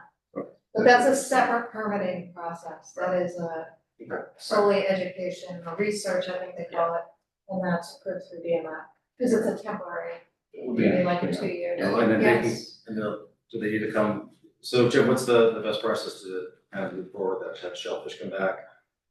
For us to vote, or we just? Yeah, I mean, they should probably go to the Shellfish Committee and talk about what they wanna do, what it's gonna be, and then come back to us after that. Awesome, great next steps. Yep. I can definitely get that for action and get that going. Yeah, I'm very supportive of the thought process of expansion and for more acreage to be used. I think it's a great cultural addition to business possibilities. But one of the things I thought that you mentioned just now, just as a side note, but I think it's more important than a side note, is the safety component of not only adding acreage, but actually improving this location of the acreage for the safety of the farmers. Yeah, there was one incident a couple years ago up there where a boat did capsize, and it was, town of Tywee for no man unfortunately, but it was an area that we were trying to farm and lost track of time, what happened, but had he had more time, probably wouldn't have happened, right? But, and it is a hard area to get to for any type of rescues, right? You are kind of out there on your own, so. But the 3 guys that are up there are very good stewards of the area, of the community, and that was part of the shellfish regulation when we first drafted them some 5-6 years ago, so. I think we had 1 complaint in the last 3 years up there, 1 cage washed up. Other than that, they've been very good stewards up there, even through 2 nor'easters as well, so it's pretty locked down up there. With that, will that any more questions? We had a long night tonight, so. We're good. Thank you. Thank you very much. Thank you. Thank you. Appreciate it. Thanks. Thank you. All right, next, oops, not too far behind, Olson and Lewis Architects, Harbor Master Feasibility Study. I think they're online. Chris Stockton is online. Chris is online. Chris, how are you? Good evening. Yeah. So thank you. Chris Doctor. Sorry, I'm just trying to get rid of this thing. Hold on a second. Olson Lewis Architects. And I'm going to talk tonight about the work that we've been doing on the feasibility for the Scituate Harbor Master Facility. So I'm going to go ahead and share my screen and then just jump right in.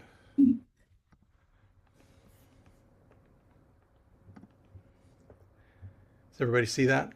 Looks perfect, looks great. Excellent. So I just want to start by saying that we started about a year ago on this project, and we were working with Stephen Moan, the harbor master, and his team, including especially the Waterways Commission. And what we like to do when we do these projects, we like to get to know the community, the people, the culture, but also the existing conditions. And so we started with a series of these in-depth meetings with various representative constituent groups, and certain themes arose from those conversations that then become the guidelines for how we think about the design. While we're doing that, we're also looking at the existing conditions. So the themes that arose during those conversations, some of them probably pretty obvious, but certainly flood mitigation and resiliency was top of the list. Accessibility and public engagement, which goes a little bit back to your earlier conversations about economic development and visitor center opportunities. So the other criteria theme that we heard was functional and secure design, and also improving parking and logistics.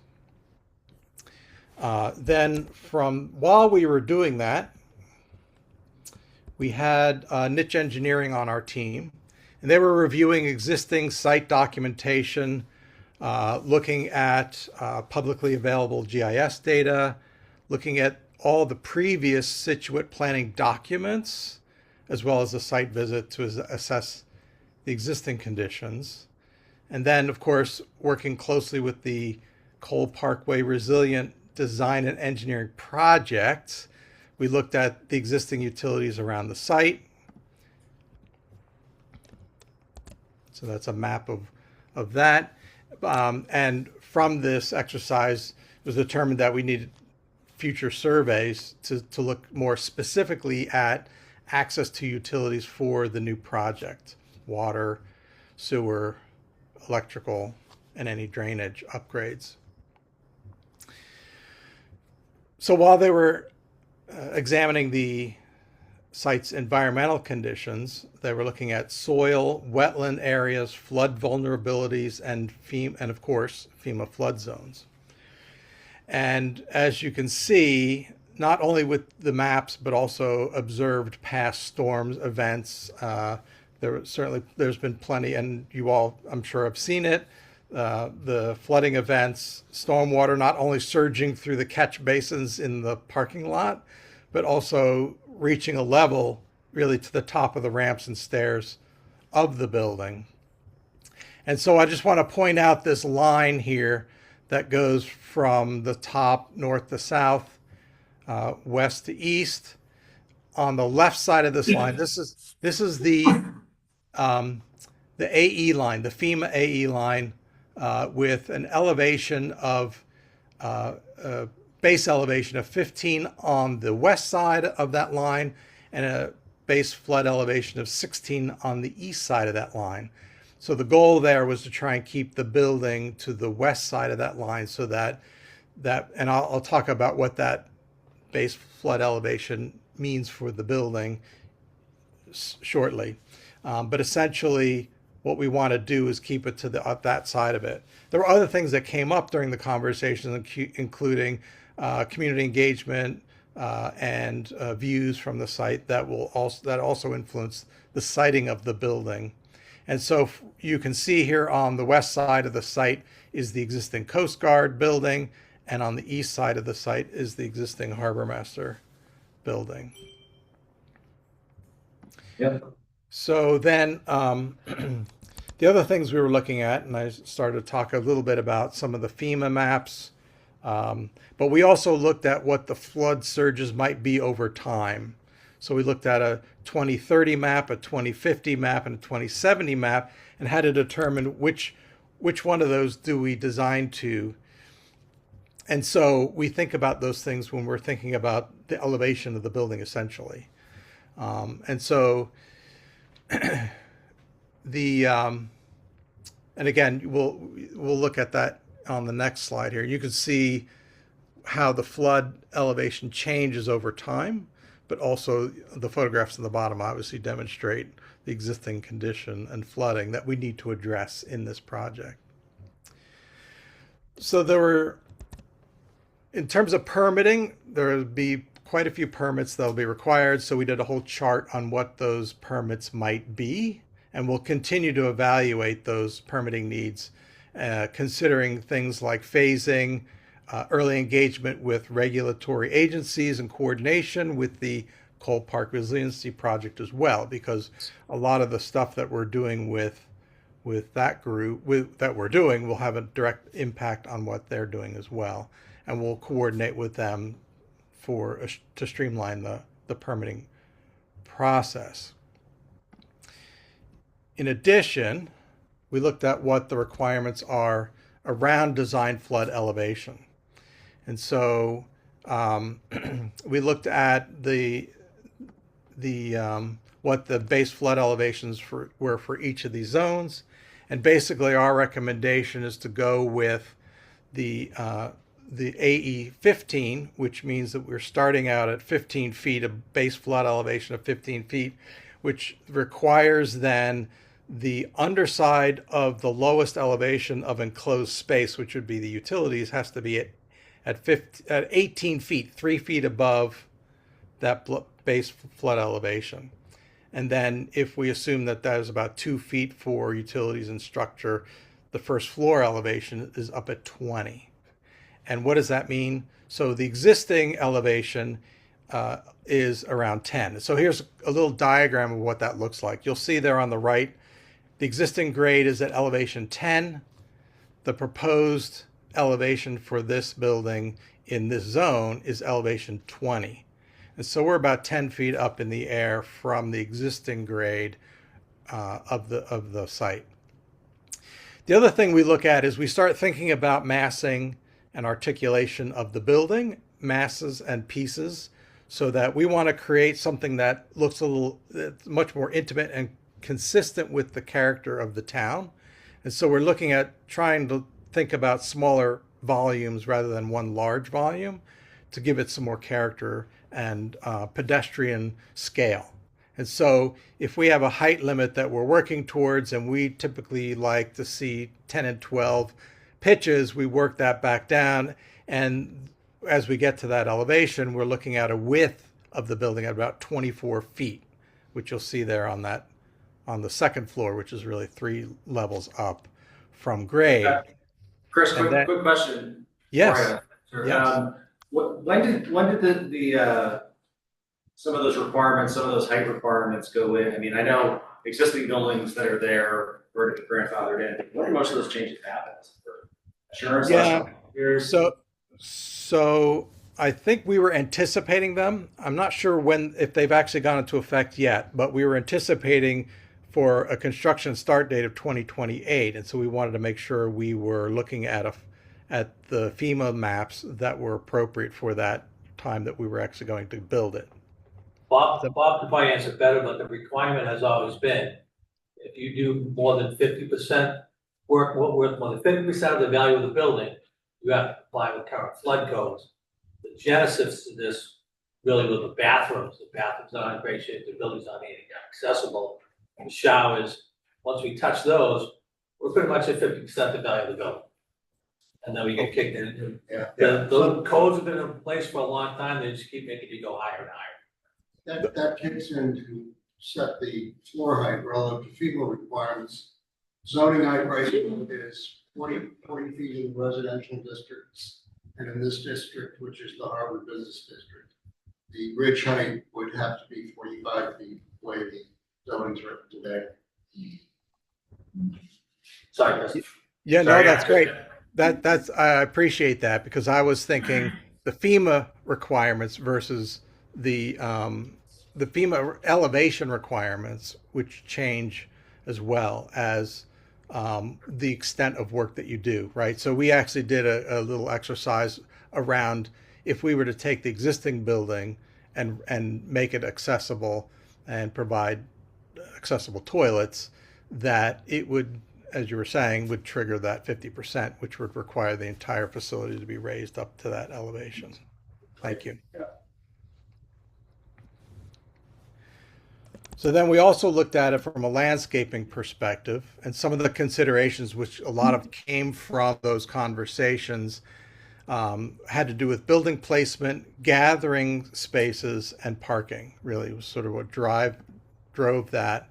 And on the left there, you can see the existing conditions, and it's adjacent, the site's adjacency to the existing harbor walk, and then on the right side there, the existing paths of travel, but either for pedestrians or for cars, mostly pedestrians, because we're thinking about this in a pedestrian scale.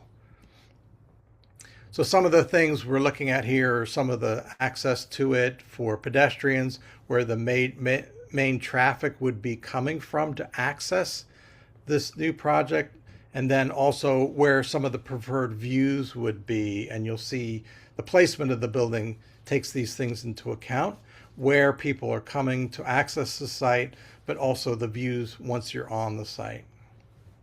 And so with that, we came up with a site and a design that incorporated both the harbor master and the Coast Guard, but also a public restroom facility. And you'll see in the plan here, and I'll get into more detail about the plan, but basically in the middle is the public restroom facilities.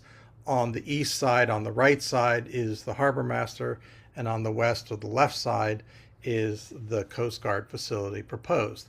Now you'll see when I talked about that FEMA line, the 100-year flood line here, we wanted to make sure we were to the west of that. We actually pushed it back a little bit further so that we can create this public gathering space in front of the facility and not blocking the view, because the facility is already 10 feet up in the air, but also expanding on the existing successful public area, not only adjacent to the docks, but an expanded lawn area. So one of the things we're proposing here too is to adjust the paving edge so that we can provide more pedestrian access around the site, and then also providing some accessible parking, and for mitigating the quantity of parking that we're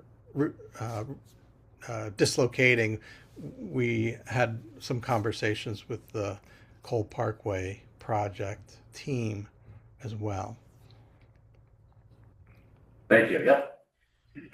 So I wanted to talk a little bit about the design precedent for this facility as we were designing it. So we look at similar facilities historically, and typically the patterns that we see are a series of smaller gables and sometimes a long gable that really reflects the site that it's on. Oftentimes they're on wharves or long, narrow sites. And you can see here that many of these buildings are long, have a cross gable at one end, or made up of a series of smaller parts. And so that was the articulation we wanted to capture in this design. So from this, some quick back of the napkin sketches, and I know some people think this, have different opinions about the sketch, but this was a very quick sketch, a very tiny sketch that I did that demonstrated basically a long linear piece with some cross gables, and the cross gables could then be identified as the harbor master and the Coast Guard sitting up on a platform. So going back to that module, essentially 24 feet wide by some length, we start with saying, okay, well, here's what it might look like. So let's extrude that for the building, put on a cross gable, maybe a second cross gable, again, identifying the two program elements. And then we adjust them a little bit to accommodate for the site and the program. We raise it up. We actually, in this case, we're putting a lower level at one end on the inland side so that we can have storage and a garage facility for the operation, and then putting it all on a platform. And so that's the concept for the design of the building. And then another rough sketch of what that might look like.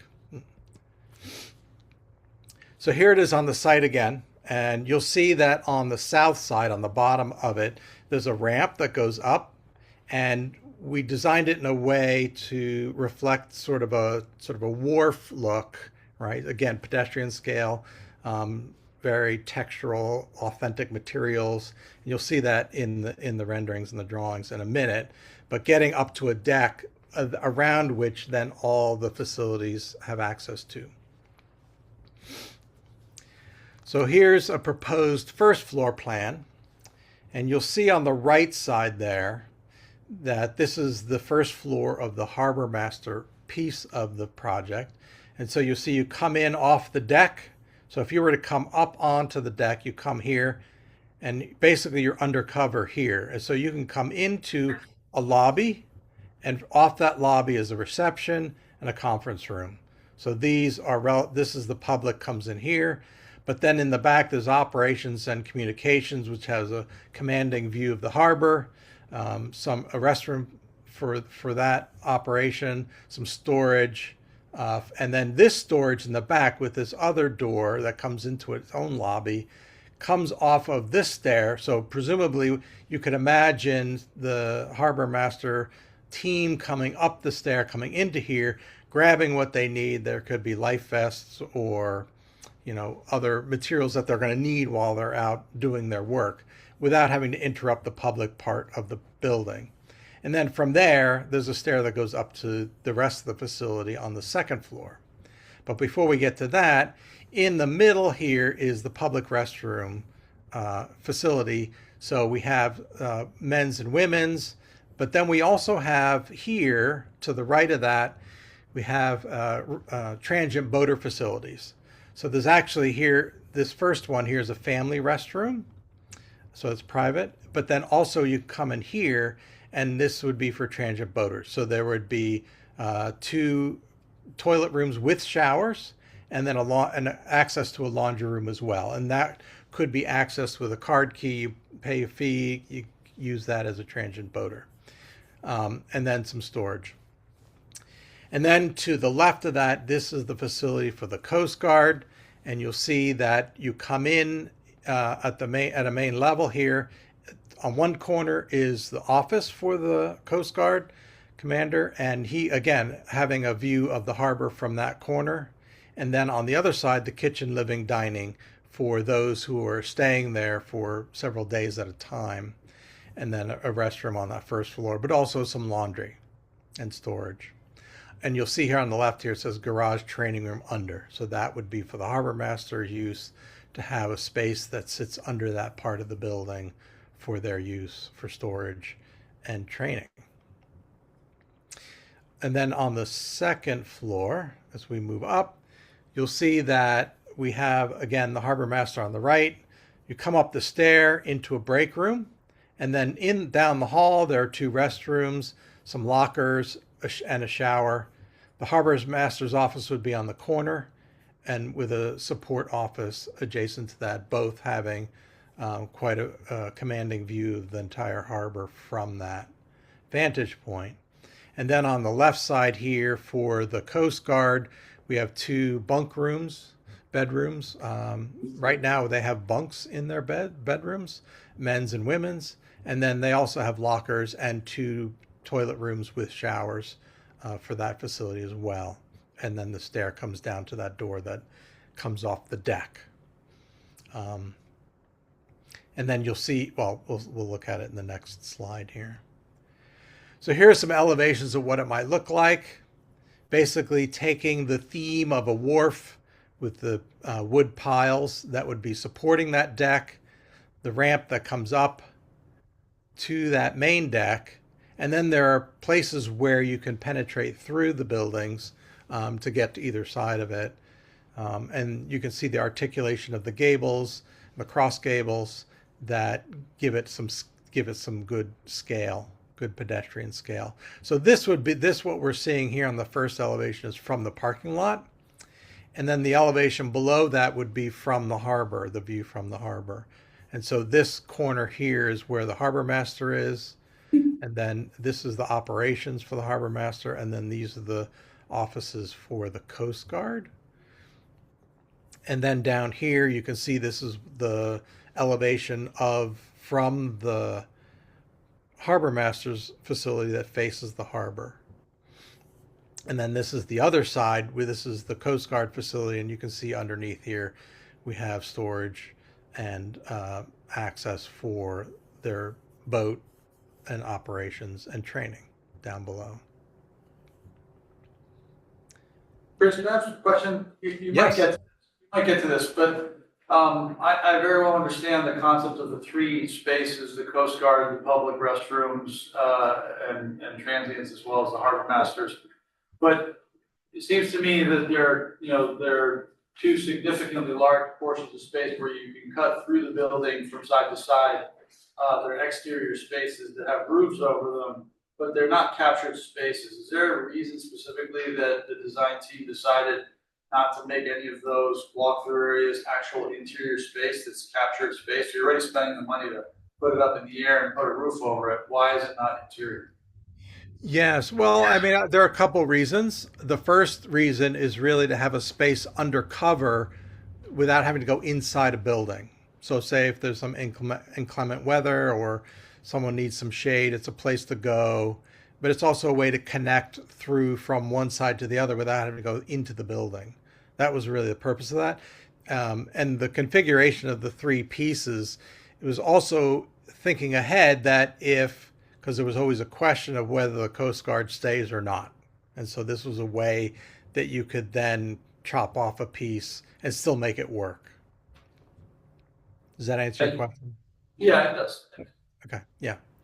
We want it to be somewhat transparent. We don't want all the activity to be inside, because you're out on the harbor, you're enjoying the outdoors.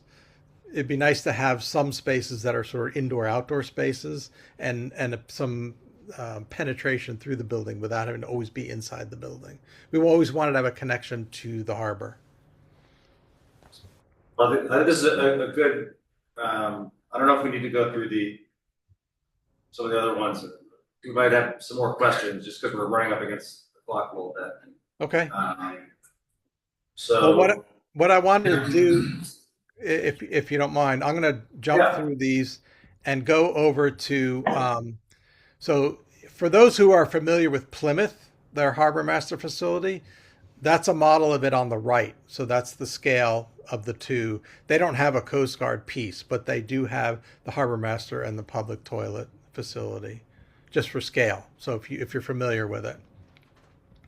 The other thing, Elevated as well? They're elevated up? it is. I think it's only 8 feet though, but it is elevated. Yes, it's very similar.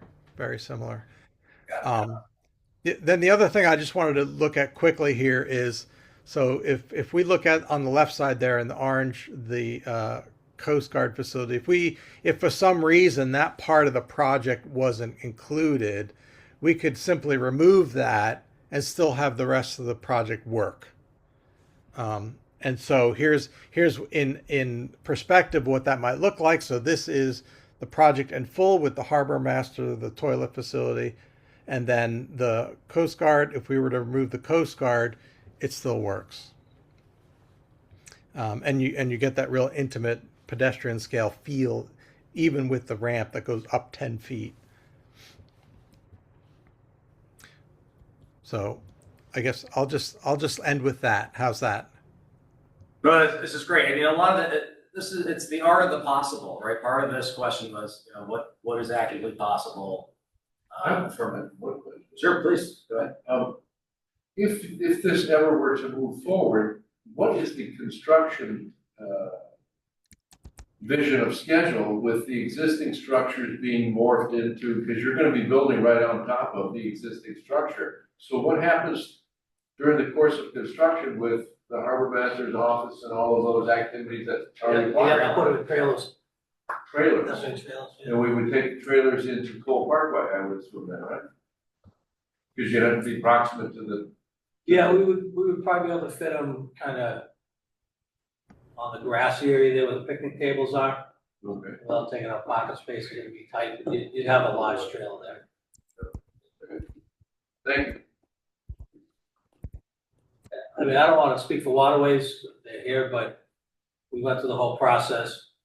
We looked at the cost, what it would impact on rates, and then said, you have the harbor dredge ahead of it, you have the South River dredge ahead of it, you have the marina project across from Cole Parkway ahead of it, you have potential, whatever we're gonna do to the town pier, we don't know what that's gonna cost yet, ahead of it.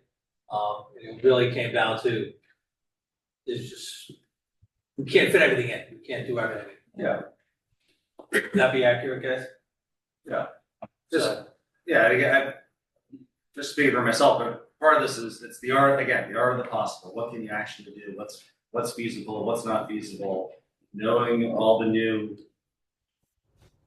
flood restrictions, what you have to do. Because, I think we have to be prepared and know in case something could happen to the building, something. So who knows, but it's good to know to have all this information. And renovation is not an option, Right. based on the rules. If you start renovating. It's a frustration, definitely a frustration. But it's the same conversation we had with Pier 44. I know. Once we touch it, it's up 16 feet, and then it gets too expensive to do. Paint the Coast Guard building if it exists. Sorry? Painted the harbor. Do we paint the Coast Guard building? Yeah. It looks like a rundown tool shed right now. Yeah. Do that. Yeah, this is good. Any other questions for us? I appreciate the presentation, Chris. Thank you for the information. You're welcome. Yeah, There's- yeah, go ahead. Sorry. I was just going to say that there is a whole feasibility report that goes with it that documents the costs and the process and the meetings that we held as well. If there's more detail if you're interested. Yeah, it's incredibly helpful, again, because we have to have all the information with this. As a coastal community, we have to know any sort of a building we're doing near, what's it gonna take, how could it look, what we can and can't do. Just because we're not moving forward with this today, having this information is so critical, and I can't thank you enough, Chris, for the detail for this. This is done, it's not even just for this area, but for us to think about Cole Parkway and everything else. it's tremendously important for us. So I sincerely do thank you for this. This is excellent, excellent work. Thank you. Thank you. You're welcome. Do we own this design now? So say in 10, 15 years, we decide to build this, is this ours? Yeah. Yeah. Okay. Yep. We love the design. It looks Costs wonderful. are gonna be off now. Yeah, I mean, the only problem with the design is when you put it up 10 feet, it looks huge. It's really not as big as it looks, but it's up 10 feet. Right. Which really makes it massive. If you just drive down Oceanside Drive, you can see the development of the FEMA. We have houses on the ground, house up 4 feet, house up 6 feet, house up 16 feet. As FEMA keep changing the rules, change the requirements. You're good. I'm good. The whole park redevelopment just raised the whole parking lot 16 feet. There you go. So we're about to rid the whole parking lot But of it. then we, our last meeting. I ain't gonna get to CVS that way, but. True. Chris, thank you so much. I really appreciate it. Thank you. You're welcome. All righty. Excellent. All right. Speaking of waterways, I believe they're next, right? Waterways enterprise budget, Budget. more regrid and then. On the regrid. Waterways We had the enterprise and then question on the regrid on Oh, yeah. the, So I it brought was over missing my notes. information. I think we have information in our backup for that, but. Are we on page? Yeah, it's page 99. And the information I thought I had put into Clear Gulf, I don't know. But it was, I did work on it and basically set up for 3 on September 9th. Being the engineer. Just didn't attach. Okay. Well, So I apologize for that. Capital will re-meet on that, they said once they get the. Yeah, they information, said they'll they just- would on a couple of them, right? Yep. Yeah, it was, Yeah, I think there were a couple issues with information. it was sent, actually sent to September. So, you wanna talk about the regrid? Budget first. Budget first? Budget Budget first, then the okay. regrid. 500 words or less. 500 Otherwise, because less. that is our order of the backup, yeah. We submitted our budget to administrator. Other than costs that are out of our control, salaries, insurance, things along those lines. We try to stay level funding. And speaking with the town administrator, he had cut our budget by $5,000. And we're okay with that. Do you have any particular questions about the budget you'd like to ask? Big increases for the harbor master over the last couple of years have been insurance, Yeah. where we had to break out the docks into separate insurance, we did a bunch of things that. Does Maya know one of the Stocks. town marinas? So we had to go out And they there. go to private service. And that got very costly. I mean, it's similar to other budgets where there's no other besides personnel and health insurance. Mean and lean, similar to, Hey, I It's a I try not to spend it, I try to put it back in for next year. yeah. You know, I know I've talked to you before about leaving the docks in now. Yes. And it's actually a more safety, smarter. Does that affect our insurance in any positive way by making this smart to moving the docks around? I'm just curious. Oh, it did, save potential, injury. Because when we were taking them out, if one of the cubs ever let go, it could potentially really hurt Well, somebody. wear and tear on Kill the somebody. bumper, the back tips too. And they twist and then you had electrical problems or plumbing problems, leaks and short circuits. So leaving them in did save money a lot. And the de-icers, we use those when we need to, we don't leave them running all the time. There's ice forming, we'll go ahead and turn them on. And then we let them run for a few hours till the ice goes away. Because the de-icers bring the warm water up from the bottom, melt the ice, then the sun they take care of the rest. And then we shut them down, they freeze up overnight, and we start it all over again the next day. We have the plumbing company come in, they blow out the water lines. We leave the electric system on, obviously, so we can turn the de-icers on. We turn those on for the main breakers up the utility boxes. And I guess my only question, so it's interesting that the revenue is pretty, I mean, slip fees are up, town pier fees down, other ones, and warrant fees are flat. I mean, We raised the slip fee. Yeah. That's why they're. Transients should be up a little bit as well. Transients were up in the shoulder season. In the summer season as well. Summer. But everybody's buying, the products. It's fairly flat because it's based on length. Yeah. It's not like car Length and accident. age. That's right. All those are taxed too. And it's only $10 a foot. Yeah. Or $10 a thousand. Yeah. You're right. All right. No, I'm just curious that, the trend. So we do Trends, try, how the trends are kind of going. I do try to watch the dollars at the office. We had the building painted by the sheriff's department this year. They did a great job. We had guys worked with facilities and they got the inside of the building painted. Had the sheriff's department coming back to, in the garage, we have a lot of insulation that's falling out of the ceiling because it was never strapped when it was originally built. So the sheriff's department's coming back down and they're gonna replace the insulation that's missing, strap the ceiling and then put drywall on. Should be a few $1,000. Steve, didn't we have to do pump out too over in Jericho Road pump out station, that's operational, we started that. That got turned on, it was in first week of June. And that's been, very What's this, successful. Kevin, his contractors are willing to get that done before the Jericho boat budget done, so. And before they That's a big finish change. paving the whole of Jericho Road, we don't wanna tear it up after it gets paved. Trying to get it done beforehand. All right. Trying to think ahead. Yeah, no. If anybody asks, Jericho Road will get paved next year. Yeah, right. Well, the ramp looks good, so. Nancy, this might be a question for Nancy. How do you determine the percent of your time for enterprise funds? I noticed transfer station is 1.29 and waterways is 0.84. Well, it's not a percent of their actual cost. That's actual cost. Yeah. So If it's marked as actual, if it's a percentage of the total of the overall budget. It's a percentage of the overall, okay. So whatever the costs are is a percentage of their overall budget, Oh, so. gotcha, okay.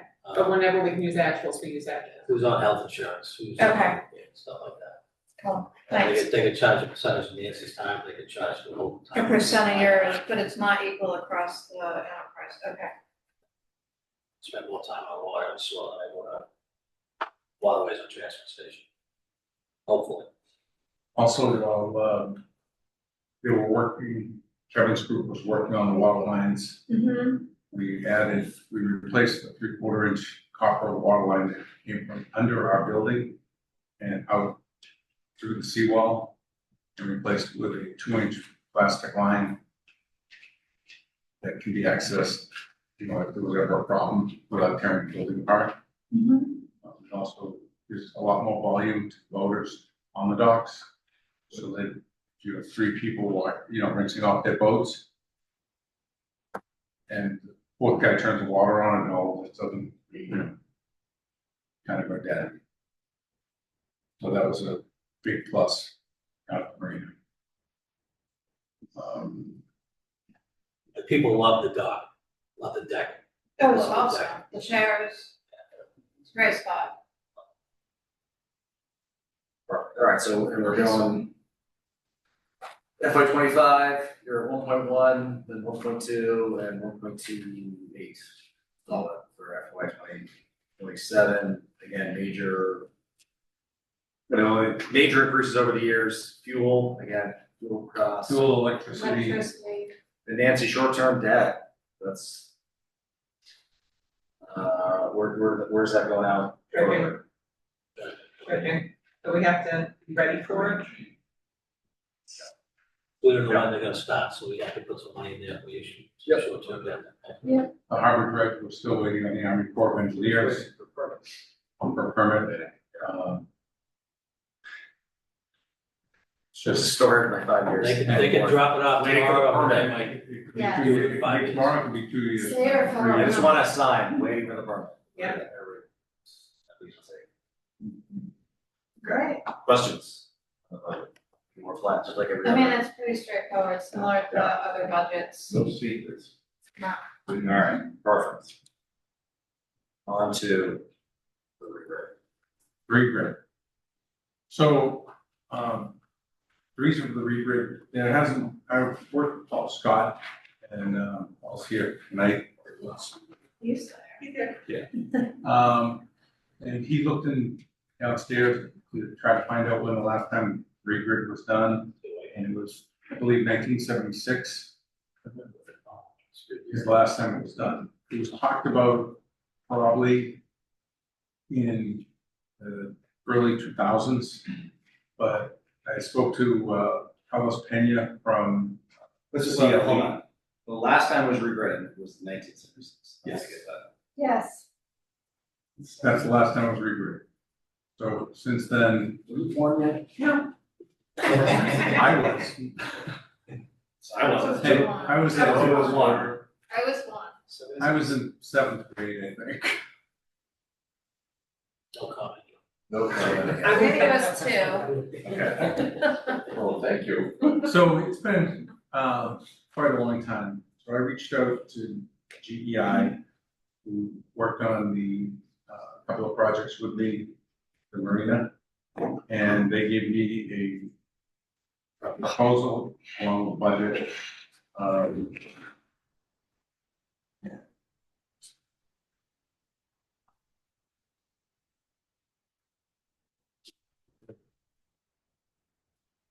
See it here. It's page 111 in our back. So why don't you sit real quick and let the benefit of regrid. Okay. Yeah, give me the pros, the cons, Yeah, the the pros, people in.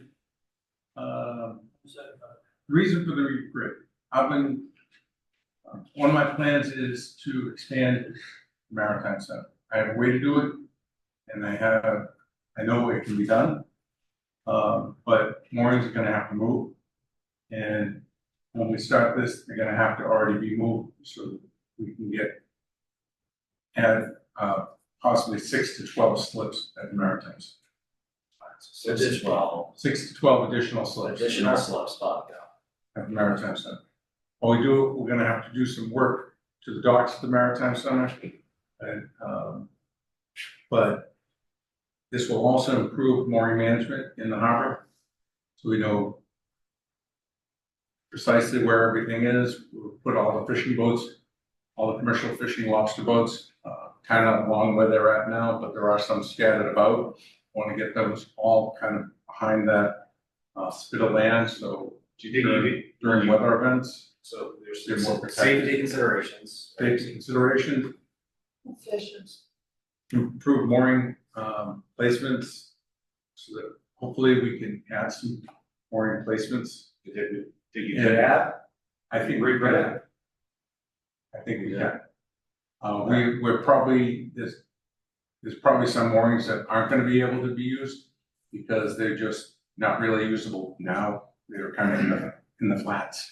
Is that why we have 40? I saw it somewhere there was a total of 40 between the slips and the moorings that were unassigned. I can't find the page now. Yeah, so the inner harbor, 109. so there's 13 outer harbor moorings that are unassigned that Mike Pierce is working on assigning now. And there's 27 unassigned inner harbor moorings. Of the 27, there's gonna be some that are lost, because when I push the marina out, we're gonna have to take up some space so that people can get around the docks. And we're gonna have to keep that channel. So that's part of this whole process of, you gotta regrid, get everything to fit, and then pick up stuff in the other harbor. And that's my plan. I'm going to discuss with Steve about how many moorings were actually Right. lost, so. Right, so but And 27. they're reassigning in the next. Right. number, Okay, so. but now, And you're Explain- talking, sorry. explain it to a dumb person, you said we're losing some, we're adding some. So, okay, so someone lost it over here, but they can still get it But I think. 100 yards away. Well, And they we may add not, another they may 10. not be in the inner harbor anymore, some of these boats might have to move up to the outer harbor. Okay. Or when it's dredged, we may be able to get some other moorings in where they weren't able to get to. Like down along, towards the Lobstermen's Association docks. Okay, well, let me ask you this. I don't care where they're. Yes. Inner harbor, outer harbor, total numbers. Someone has to go from inner, I don't care. I care about total people who are using the harbor. So we regret it. Are we adding maybe 5, 10, 20, even though somebody moves from over there? Or are we reducing the total number writ large? I'm hoping to pick up above, you know. I'm not gonna tell you. Hold on to the, we have the 13, I'm hoping to hold on to the 27. Because I don't think I'm gonna lose all 27 in the inner harbor. I think we just have to move and reorganize. There's spaces, if you have a boat here that's this big and then another boat right on top of it, but then you have a lot of area here. We move this one over, this one can now fit in. It's all part of the region. It's all the design. I just wanna say one thing, like the discussion right now is to like, an item that we have, a mooring regrid plan, right? We would hire this entity who's a professional at regridding to tell us how many moorings. So I think it's like a little premature for us to all guess about how many moorings there are, whether it's 10 or whether it's 20. That's what We are hiring a professional organization or a professional entity, GEI consultants, who is going to come in. They do this all over. And they're gonna come in and tell us, because we haven't done this since like the 70s. So we are due to do it.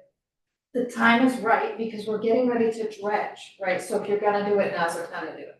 Know what So- you can and can't. To know what you're gonna do, because we could talk till midnight tonight on like, and bring out a Ouija board to figure out how many moorings we're gonna have, but I think the best thing to do is there's enough argument in my mind that that we should, not only we're gonna pick it up, but we're gonna better manage the harbor.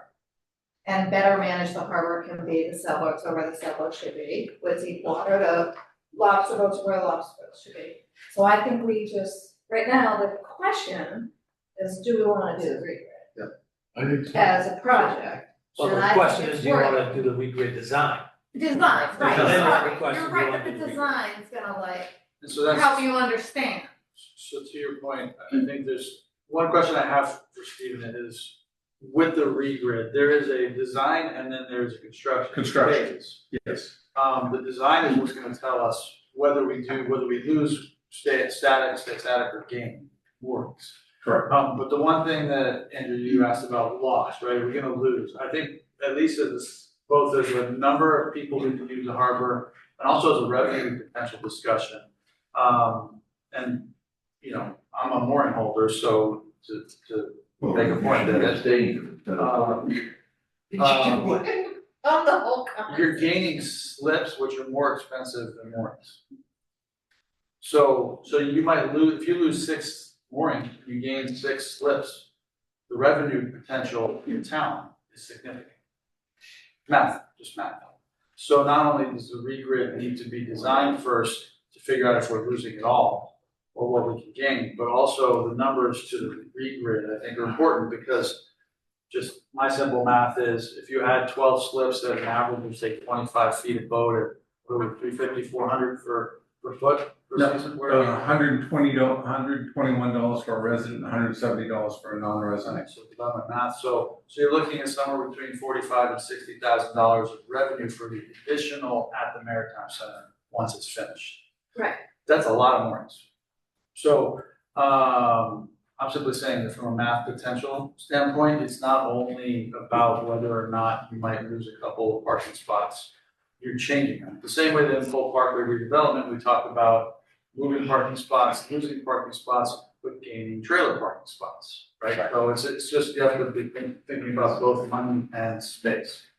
And then this question I have, even just as a clarification, is if you start the process and you find out through the design process, our cost potential to the town, we're splitting that. In other words, we don't have to pay for the construction phase if we find out we're We don't have to do it. we don't have to We do don't anything. have to do anything. So I think it's. So the grants, It's a step in the right Yeah, direction. if the study comes back, says, and it's not, says you have the most efficient harbor on the East Coast.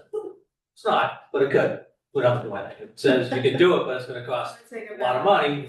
It's like the study in the building, we did the study in the building, we got there and said, yeah, nice, but we can't afford it. So you would stop at the design and say, yeah, we can't do it right now, because there are other things You're that talking take. about educated exercise that hasn't been done since 1970s. And then later on, you have the regrid and say, okay, we got to the point now where we can do it, we pull out the regrid.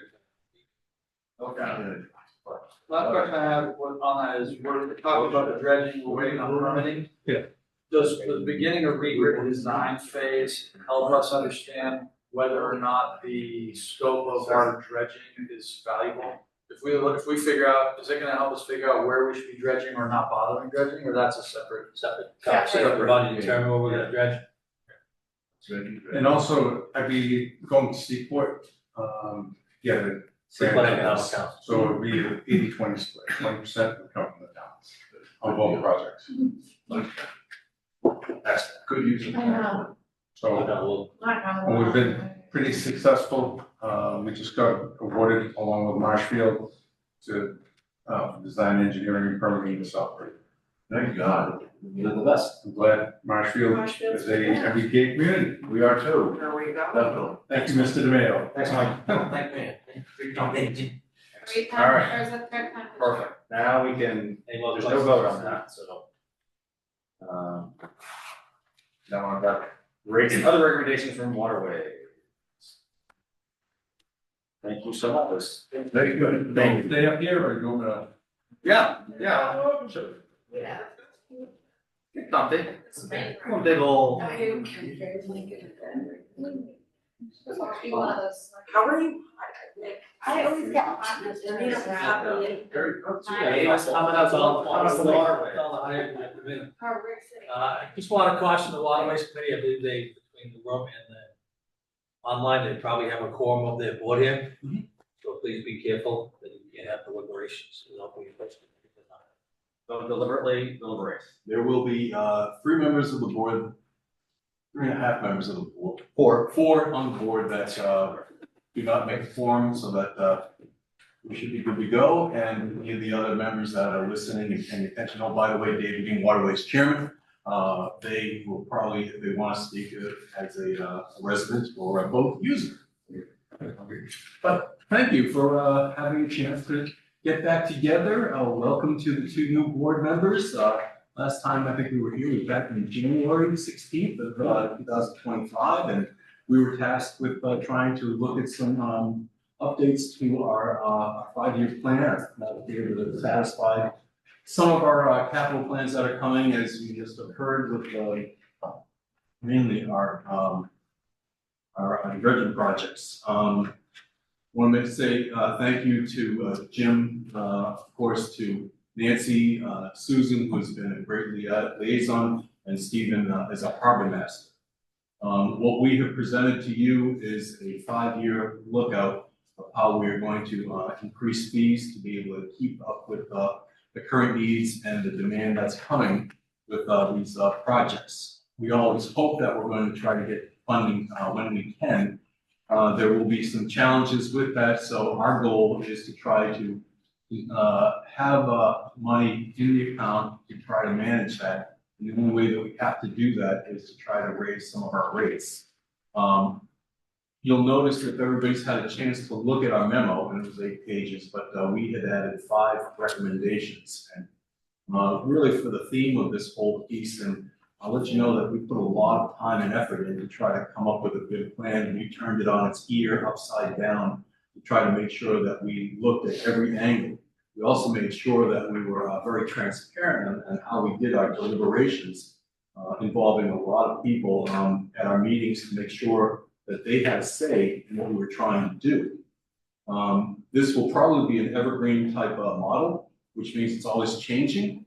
But the most important thing with recommendation 1, the Waterways Enterprise funds and fees associated with its successful management will continue to focus on sound financial practices as well as maintaining access to Situate's waterways by all boaters, recreational, commercial, with their respective financial capabilities. This long memo is to educate and to advocate. You'll notice that we have two of our members up at the table here. I'm sorry, make it three. Stephen, everybody knows our harbor master. We also have these two wonderful gentlemen down on the end here, Brian Kelly and Howard Kritzenberg, both former chair people and been very active in helping to come up and really spearhead our financial process. Understanding that we're a little bit late in the game and you guys look like you're getting bags on your eyes, I'm going to try to keep it simple. I don't look that bad, come on. It's been a long night for you guys, plus everything else. I don't know how much you want us to go into it. We've presented our recommendations. Did you want some other specific details, or do you want to go to recommendation 5, which sort of goes through what our Yeah, let's go through 5. We've read that. Let me quickly, thank you, everyone, and I mean this sincerely. I know this is not easy to go through, but I'm telling you, everything we've done with our bond rating and talking about how money's coming into, because they specifically talked about that, about it. This Retained earnings. Retained earnings, everything. This for the long haul, for the long term, this new kind of reset, how we're going, as you said, evergreening it. We are on, we're so happy. Like this is for the future and everything going forward is awesome. So thank you. Let's go to number 5. Yep, and we wanted to make sure that we were very cognizant of not just hammering everybody with a ton of fees. So, Brian, do you want to talk about the numbers? Sure, I can take those numbers quickly. So, first of all, I just want to thank Nancy. Nancy's been a tremendous resource, and all these numbers, all the model that we built, with the exception of one number, these are all extracted from Nancy's short-term, long-term revenue expense numbers. The one number that's a little different is there was an update on the slip revenue, and that is that Stephen was able to successfully, how should I say this, Stephen? 200 every slip holder came back except I think it was 8, correct? Yeah. And you quickly turned those out. So our revenue the entire year was 816,000. We brought it down to a conservative number of 810,000. The net on that is that'll give us a drop down of about $169,000 to retained earnings. Our current retained earnings are 334,000, and that includes both FY26 and FY27 capital. So at the end of FY26, we should be looking at, barring no unforeseen major expenses, about 500,000, 499 and change. With that in mind, when we built this model, we assumed that we retained earnings would stay in retained earnings. We weren't using them for any new fees. Created a model in Excel that pulled data from Nancy's information, and then we used a number that Nancy was comfortable with, which was a 5% OPEX increase and a 1.75% revenue increase. Those numbers are not that large when you think about 1.75 on a 1.381, I believe it is. Revenue number, it's within about $20,000 or so. So Stevens got new transient rates. We anticipate Scituate Boatworks to increase. In conversations I've had with them, we received a base revenue for rent and a 3% of the total revenue, and we believe that will go up. So 1.75 is conservative. When I normalize it, run it out over the past 5 years, taking away any slip increases, et cetera, we're sitting somewhere in the 2 to 2.25% revenue increase year over year. So that being said, we projected it out, those numbers out, all the way out to 2032. We took Nancy's new debt numbers of FY28, and as you can imagine, the new debt numbers, there are 3 of them for dredging. I believe they come in at about 255,000 and change. That puts us in a negative situation, about $48,000 or 46, I think it is. So we wanted to address it the year before. So on FY26, the recommendation was to come up with 50,000 in new revenue that would roll to the following year should we do this dredge. Or rather, should the dredge happen, should we go through the process, should we go the whole 9 yards, the bond, and have the debt. So assuming that, we ran it out further, obviously, and FY 29, I believe was 100,000, and then FY 30, I believe it was another 100. So $250,000 within the next 5 window. What we did was, we said we didn't want to hammer any individual, we only have 3 levers we can pull: slips, moorings, and what-away use fee. Those are fixed. We can't, I'm sorry, 4 of them equal 91% of our revenue, so that would be Scituate Boat Works. We're in the middle of a 30-year contract. We cannot pull any kind of additional revenue out of them. It is what it is. So therefore, it's 3 levers we can pull. So looking at that, our recommendation was that we do an every other year dollar on moorings, which will yield $13,750. And then a $25 increase, which is borne by the entire waterways community of 1,377 boats. That would yield 34,000 and change, so call it 35. That gets us right to the 46,000 that we need for that year. Going to the next year, we increased slips, and what our recommendation was to increase it 8% for resident, 10% for non-resident. It's an 86%, 14% split, and that would yield about $81,000 in new revenue. Again, our goal is to have in the vicinity of $100,000 in surplus every year drop down, right, from unanticipated expenses. So the document you have, without boring you guys too much, and I was hoping to see Jim fall asleep, but not yet. You fell asleep Friday. I was so comfortable, Jim. That was so stimulating, that economic development, I tell you. And thank you very much for pointing out the fact that we have moorings and they should be using those as well. We appreciate that very much. Yeah. Oh, we're getting it on that website. Thank Don't you. worry. We appreciate that. So that being said, when we roll this out every other year, $1 on moorings, 25-foot boat, that translates to $25, obviously. Moorings, obviously, the 121 for resident would go up into the 132 range or so. And then on the non-res, it would go up to 187. It's like we're staggering it, more slip, more. Correct, so year over year. 8%. Right. Slip, I think it's good. And what that puts us in is the higher end of town marinas on a on a slip basis. Because when we look at it, several marinas are open for 6 and 7 months. We're only open for 5. So if we prorate it out and we do comparisons, for example, Falmouth, which is, I know Stephen talks to the harbor master down there quite frequently, is $190 for non-res. We're at $170, but they're open for an additional 2 months. There's some value in that, obviously. But that being said, on moorings, we're near the bottom. The only one that's lower really than us in the immediate area would be Mr. Harbor Master DeMayo, and that's primarily because of all the commercial fleet that they have down there. So increasing it slowly over time will get us up to about the median on moorings. What do you see? It's all over the map amongst different towns. Some towns have 100, some towns, Duxbury, I believe, has 300 for non-res. It's all over the map. So, and some towns don't have any of it. So, we have not adjusted that since effectively 2008, and that was initiated to slips, and in 2015, we initiated to the entire community of including mooring holders. So that has not been adjusted since 2016 at all. We had Do our commercial guys pay different rates or is it all the same? commercial guys get a break on excise, Nancy, do they? If it's their main source of income, they can get Right. underpayment on that. But unfortunately, It's not excise though. Not the Not mooring. that, so they do Unfortunately, not no. get a break on they pay usually two one-way use fee because they have a ding to get out to their lobster boat, correct? No. David Daphne, do you pay two, I thought? He has 2 moorings. Yeah, Oh. well, yeah. I say, Yeah. okay, So this, yes on the skiff, but I use it in another business.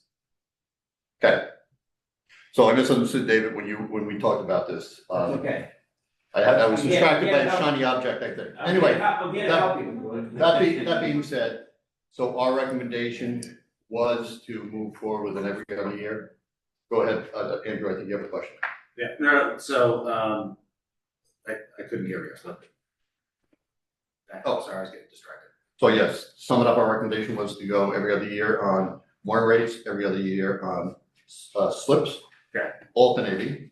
And I believe it's 133 years on a $25 increase that the entire community pays for the waterway use fee. Of 125 right now, we'll go to 150, and then in future years, 175, et cetera. Okay. I love the staggering, the one, we talked about it before, but we didn't want to repeat what we had to do. There's a 30% increase on some fee because we've been so slow and steady. Question here, got a question. So I was at your meeting and this wasn't exactly what you voted on. I'm sorry? I thought you voted on the outer slips. We did, and Dr. Murray obviously decided not to come here tonight to defend his write-up. There was some confusion in the sense whether that would go into 27 or 26. I kept it out of this discussion because I just did. But yes, there was a Just vote process for wise, $10 if the vote was something different from the recommendation. So it didn't make it in there in the document that was supplied to you folks, but the vote was to do a $10 increase. A 20 compiled with a rate increase would translate the $20 a foot would run it up about 16%, and to increase it another 10%, obviously that's a 26% increase. Seemed to be a little high, so that's why we backed it down to dollars. So just to be clear. All right, so let's be $10 For the slip. So an additional, so something else they voted on, right? So it's all wrong. Yeah, right. For an outer slip. So just the one. But when you walk down the Shakespeare Brick and you look out and you've got the boats that are sort of facing the east, they also back in.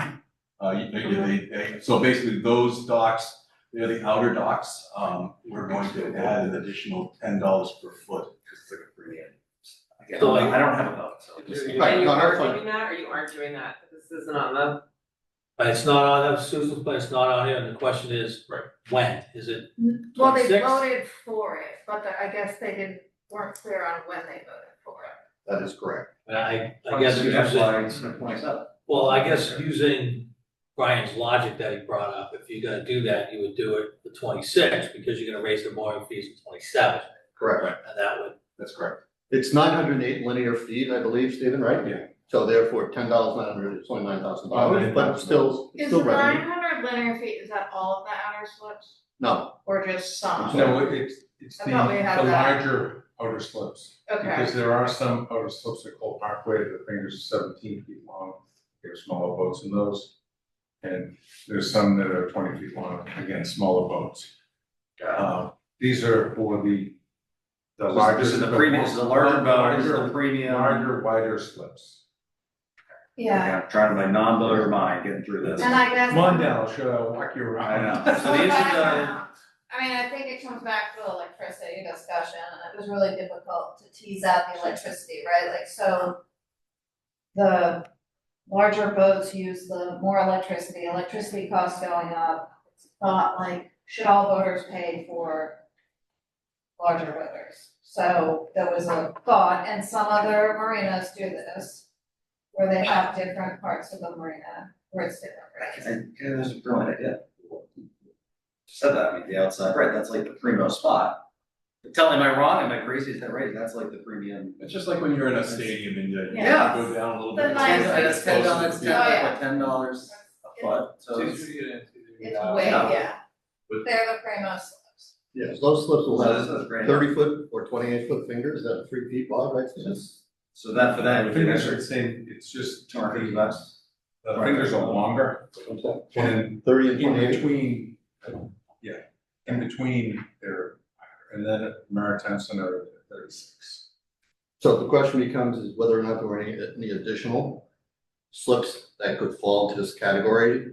I plan on discussing that with Stephen, see if there were, or potentially, is there a 26-footer in the premium spot that really we could move over to a non-premium and put 30 over there, right? Wasn't there also a conversation where there were some outer slips where you could just, if they didn't want to pay the extra, they could switch and go on an inner slip? Yeah, we have the availability. Because there was someone on the board that actually raised their hand and said, I'd pay for an outer slip if I was able to go in one. That would be Dave Yeah, Singowski. so, I mean, I think that, and I hear people are calling us about slips, so why not? We get the I request. guess to me and to some, I guess it's. Supply and demand. Yeah, demand and also like a fee, closer to a fee than everybody pays. Is it a significant amount of $600 on an average big boat, a 30-footer, 40-footer? But I'm not It's seeing. $800. So Susan brought up the idea. Right.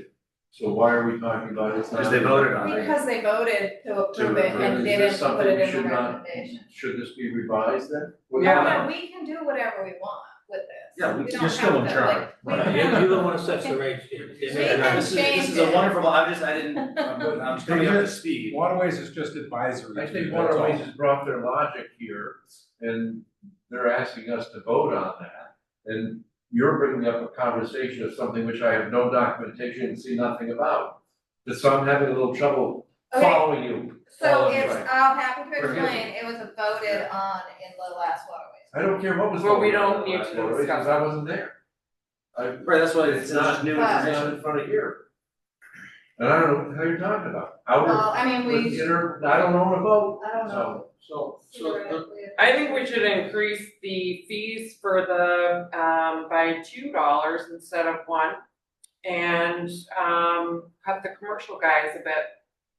I can't, the problem is, everybody has to be treated fair and equitably, so everybody has to be treated the same, otherwise you're discriminating based on what they do for a living versus. But it's their recreation. job.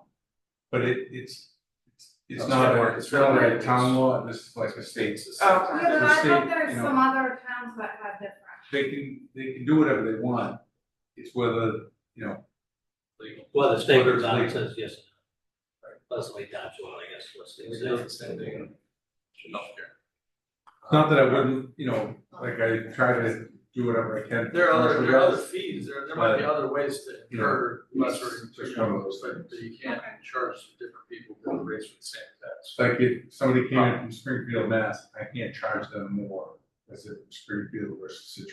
Yeah, but what if they're from Hingham? How do you do that? $10 more. How do you do slip. that? I guess we can do it on the slip, but on. No, more. Okay. So I had a couple questions. Yeah. No, you can go ahead. So it sounds to me, I think Susan alluded to this, but I wanted to clarify, it sounds to me that your recommendation, for the 8 and 10% increases eliminates the discussion of electrical usage fees. That is correct. So Essentially. just to give you a flavor for electric, between the two marinas and season, it's $7,700. So it's not a lot of money. Not a large amount Right. compared to the discussion we're having about, right, Correct. floating the boats. Fair enough. The one place I did have a question, and you just alluded to the resident versus non-resident discussions at slips, which is allowed and legal. Yes. We're talking about a difference of 8% and 10% for resident versus non-resident increase, correct? Correct. And one of the questions I do have is, and I recognize there are non-residents who've had slips and boats in town for a long time. But relative to the fact that we have mooring lists and slips move maybe a little faster than moorings, but there's plenty of demand for boats. I love the idea of making sure that all recreational and professional boaters have access to the ocean and to the harbor. But when we're talking about revenue models, what was the thinking of 8 versus 10 versus increasing non-resident, just like we do with beach stickers, to help with the supply-demand curve that might increase the movement of the field? That's a great question, Nico. About 15, 20 years ago, we had a significant discrepancy between resident and non-resident rates. And we got a letter from the state letting us know that that was what was the exact phraseology? How are you the chairman? An onerous difference. I wasn't here. I think, Go ahead. I don't know what the phrase it was, I think. Discriminatory, I think it Theory, was. it's discriminatory, but the theory is that the state pays an awful lot of money for, like, we are not running a harbor just based on this. The state pays a lot of money on whether it's dredging or our brand new marina, so they So don't we're trying to feel stay that within they the should bounds. discriminate So they didn't against push the envelope other too much. people in the state that actually give them that money. Great So I answer. think, I don't know what the phrase was, but I think that's the logic. Staying within the logical boundaries. Today, we're $121 a foot for a resident, $70 for a non-resident. We're definitely pushing it. I think we're My about answer's at fine. that spot, My, based on the proportion of other towns. just wanted to make sure to ask, get the reason for it, that's fine. And then the last question I had was, I think it was the last question. You talked about other marinas that stay open 6 and 7 months versus 5 months. It's in Florida, it's New England. Given that I have a boat and I know what it feels like to go sailing in April and go sailing in November, I'm not sure that it's logical in Scituate versus Falmouth, but relative to the cost and revenue structure, was there a discussion of raising the time scale? I know we have a shoulder season. We do a shoulder season. And that was a success, and we correct? picked up a substantial amount of money. And that was a voluntary shoulder season. It was. And the difference is we end up just losing that revenue. And so losing it to. Because the people that are there, you know, the dozen or 2 dozen people that are staying in aren't paying now because they're staying in. What Stephen's saying is we included in a rate increase and extended the season, we've now lost the shoulder revenue because these people have the slips. But you would also be able to sort of mandate that fee from everyone, even if they decide to pull their boat. That is correct. That's correct. So you might make up that revenue. I'm not there, I'm sure you did, you look at those numbers is the main question I'm asking. Yep.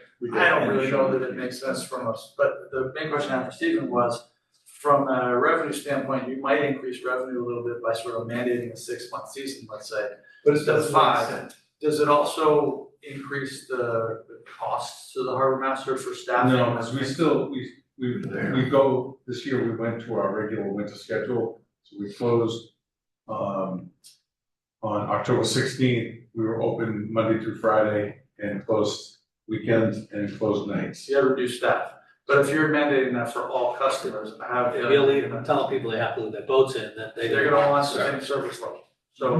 would it? And now you have to have employees and, you know. So that answers my question.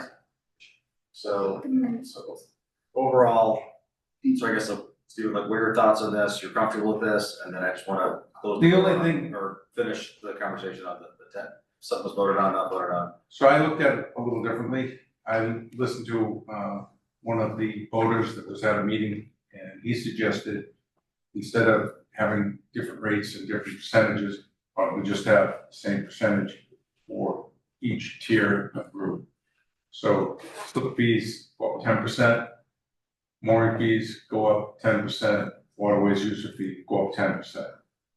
And you do it 3 years, the first 2 years, and then on the slip fees, I suggested 5 and 5, 5 1 year and 5 the next year, but continue on the moorings and the waterways user fee, so that everybody's kind of paying that same 10% increase. You go up a few dollars on moorings, there's people out there that just don't have a lot of money. You get some kid that's saved, to finally be able to buy a boat, and, you kind of price them out over time. It all adds up. So was there any math that went into the difference between the dollar amount versus the percentage flat increase? Did you look at those numbers? It was about- How it would it was work over the next 5 it years? was and how about would be the same. $50,000 gap? So So it's 80 cents on a mooring, obviously, because we're at $8 versus going up $1. So $12.75 on the waterway use fee. And the mooring rates, the slip rates would go up. And we actually did a study on this and all of the numbers, that all those sounds like nice. When you multiply it out by what an actual user's increase is, it's rather substantially different. So Go ahead. what I did was I did 10% on the slips, and it came out an increase of $81,650 for the year. $1 for the moorings, which is $13,750, and $12 increase for the waterways user fee, which came out to $16,524. Then Did you also propose something on the premium slips? on the premium slips, I proposed 20, aren't you? $10 per foot on the outside slips for FY '26, $10 again in FY '28, for a total of $20. Well, the board does not have to vote tonight. The bills aren't going out next week. Oh, So you have some time to digest this and either bring them back or just vote at a later meeting, just in the interest of time. I really appreciate the discussion, and I think that clarification on the recommendations is great. First of all, I think having a recommendation that takes us more than 2 years out and can kind of continue is really important. I think that the fee structure, I'd like a little bit more clarity just to look and look at where those numbers from a dollar versus percentage standpoint would take us, say over a 6 I would to 8 just think year it's easy for billing purposes. I use the same form that. We can send it to spreadsheet. Yeah, let's. Send it to spreadsheet. And I just inserted. But the my other information. piece of the pie that I don't know that we're ready to vote on tonight is I understand the additional recommendation of the extra $10, but it's not here and it's not in the paperwork. Correct. And so, again, we don't have to vote on it tonight, we can vote on it. Yeah, we can vote on it. We can submit it. So if we could have a little bit of just clarity on that, it's presented so that it's all in one place, so that we have plan A versus plan B versus plan C, it makes it a lot easier. I understand the concepts and I like it. But I just like from a budgetary revenue standpoint, I'd like to see the numbers on A, B, and C in one place, so that we can actually do that. The other item I asked for an increase on is transients, going $3 to $4 per head. And for the most, I think Waterways was for it. I don't believe I'm not sure whether they did or didn't vote on it or not, but you're on board. No, they voted on it. I thought I did vote on it. I thought they voted on it. I did too, but I went through and checked minutes, and I didn't think that we had voted. I know we discussed it quite a bit, and I didn't feel comfortable putting that in because I didn't see it in our minutes. So I want to make sure that our minutes are certified before we bring something to the board. I had questions on that. well, and then the other increase, you want to. Yeah, I'm happy. My questions was, okay, so I get we've got the $1 on the shoulder season and then the $3 to $4. My question was, when are we completely full? Like not like July. Are we ever completely full versus are we? Heritage days. Yeah. We're Why are we doing more when we're completely? I think we did about $45,000 this year for transients, including the shoulder season. So it was we had a So very. is there a week If where it's we're Susan's completely, is questions, there well, we like, turning boats away. when are we haven't turning paid- boats away? I'm trying to understand. Heritage days. If I was running a business, right, I'd know like my busy week. And then, so Heritage Days, so Heritage one Days, week we Fourth of turn July, boats away. and we're full a lot of the days in the summer, on the weekends and weekdays. We get a lot of transients come in. We only have 6 real transient spots. Other than the ones where if Dave Deneen goes out in his boat for 4 days or a week and leaves, then we can backfill. Right. But if people don't tell us that they're leaving, that's a problem. I guess to take Susan's point, right? Bruins do it, the Patriots do it, the Celtics do it. Right? Celtics, Lakers, you pay a premium. Right? Golf course, weekends, you pay more than you do on the weekday. So maybe something you guys could look at is what I would call premium pricing on the transients. July, you're gonna pay more on the weekends. You know, Wednesday it's gonna be $4, and on Saturday it might be $6. And All you I'm have to put okay. it into Dogba, it's like Yeah, super it's easy. not a problem doing that. It's The only thought I had was, we've been $3. Now we're gonna go to $4 on the from May 15th until July 1st, and then from September 1st until October 1st, we're at $4 and then $5. People are gonna come in that were used to paying $3 last year, now we're at $5. I think if we do that, we should do $4 this year and then implement. A round of golf Otis walk for 4 is $350 for one day. That's not the cost of balls either. So like, you got one day. mean, I'll One do day it, and whatever. honestly, I'll do whatever you Before you want. buy anything else. No, I just wanna really think $350. about Right. this and like how Other we're towns do attracting people to July and town and August how are we're reasonable. advertising, hey, look, It this doesn't have month to be it's done $3. for this summer either, right? This summer we can raise it $4 and then talk about it for next year. That's, And I just 27. want to have data, like if I'm going to, Nancy can even attest to this, when we increase our water sewer rate, we want data on utilization. When we increase our rates, we want any rates, we want data on utilization, because we're running a business too. Well, I So, have to comment, in my comment, I respect the presentation tonight. Yeah. It is based No, this on is great. data. No, I'm It's saying based that- on addressing their needs for their income. No, I'm not talking about She's that, I'm talking talking about about, transient- it's not even in here, the transient rates, I can, data. I can give you, I know I can give you the information, I believe it's each month, Mm-hmm. what slips were rented, What more? and then what more, and what Yeah. more. I can give you all that data, I would love to have that. all right? And again, so we think about, like, Should bring it all on, so. Guys, hold on. that's not a problem. Hold on. So, because just you have to think that, like, we get presented in, like, from Ian at the golf course, right? You can tell like to the hour how much revenue he's getting on a Saturday in July versus. I'm just, because it all it just helps everyone writ large how we're kind of doing this. I'm gonna be able to sleep well tonight because I find that we're in a good spot. I know with all the We are kinds of in a stuff, very like, good spot. I mean this sincerely, thank you, we're gonna be fine because we now have these really good options. I would just love some clarity, looks like no one's comfortable to vote tonight, which is fine. Love some clarity on the outer. You could vote on what issues are here, and we can always vote additionally on Would you like other to do issues. that? I really. I would say we wait. There is one, Yeah, voted on. Okay. I do have one other point. points, yeah, sure. So I would, one of the commercial fishermen in the town, Peter, came to me and he said, you know, we charge $50 per night for a commercial boat to come into Scituate. And we get a lot of boats in Scotland. We're pretty busy. We charge $50. He goes down to Sandwich Boat Basin and they charge him, you know, the regular residential rate in the middle of the winter.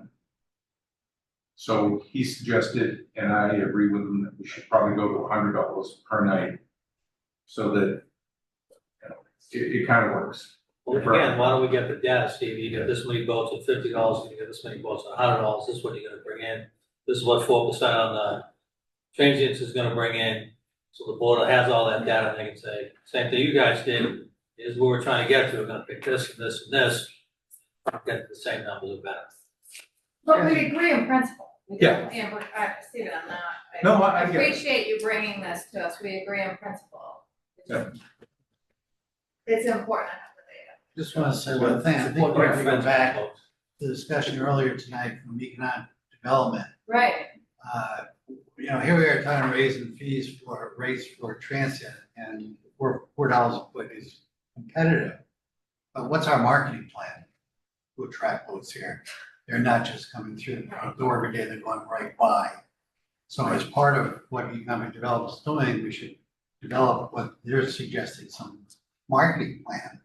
So we can tie it together into your point, Susan, regarding DACWA, and we point DACWA to the visitor center, which points them to private entities, and we have a competition going on, that's what you stated. Right, we do. Yeah. So my point is this, let's take a step back before we go up. Basically, our marinas in entirety are transient. Somebody leaves, Stephen can put somebody in their slot, and this happens in other marinas that I go to all the time. Right. So my point is, before we go off just saying, let's raise rates for transients, let's look at the big picture here. What's the plan? How do we want to develop where we can get more transient traffic, which then generates more money to businesses, period. Yeah. Well, I'm with you, that's right, I'm gonna add right to DACWA, book right now, just book. Yeah. Seriously, no, I'm not. And I yeah, agree, it'd be I mean, perfect. the data may Okay. go as you only increase it $4 for this and $3 for this, that's really kind of my point, to bring people in. Yeah. And you increase the utilization, but I looked through this and I appreciate all of the work, I really do. There was some really good conversation and we are further than we've ever been with a plan for this. And we have a lot of really important things coming up, so I really appreciate all of the work all of you put in, as well as the people on my end, the people who couldn't show up. It was well-attended meetings and thought-provoking conversation about how best to manage an amazing town resource that we have. So I appreciate it. And So I'll get those documents. Thank you. Do you want to buy them up, like? Maybe. Yeah, I would love this. Love the staggers. And we've got some action plans for you guys as well, and we'll try to get them, and I'll check with Jim and Steven and see when you'd like to get those. The entire board, we've been working very, very hard on this. So we see how quickly they want to move in terms of the timeline to be able to get this to you.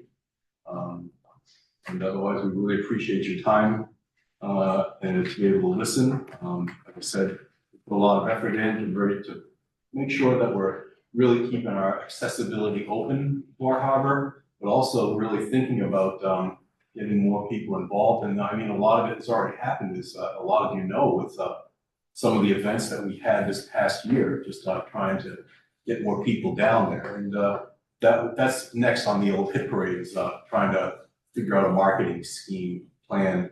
And we've been working very closely with EDC to try to get that developed as well. So I think from a business standpoint, we're all well aware that we need to continue to make sure we really get things locked down. And I just think it's a great team all around here trying to meet that need and provide a really great, safe harbor for all the users. Appreciate your time. Thank you. Thank you very much. Thank you. Thank you, guys. Thank you. Thank you very much for all your time tonight. It's good. Thank you for your support. Thank you.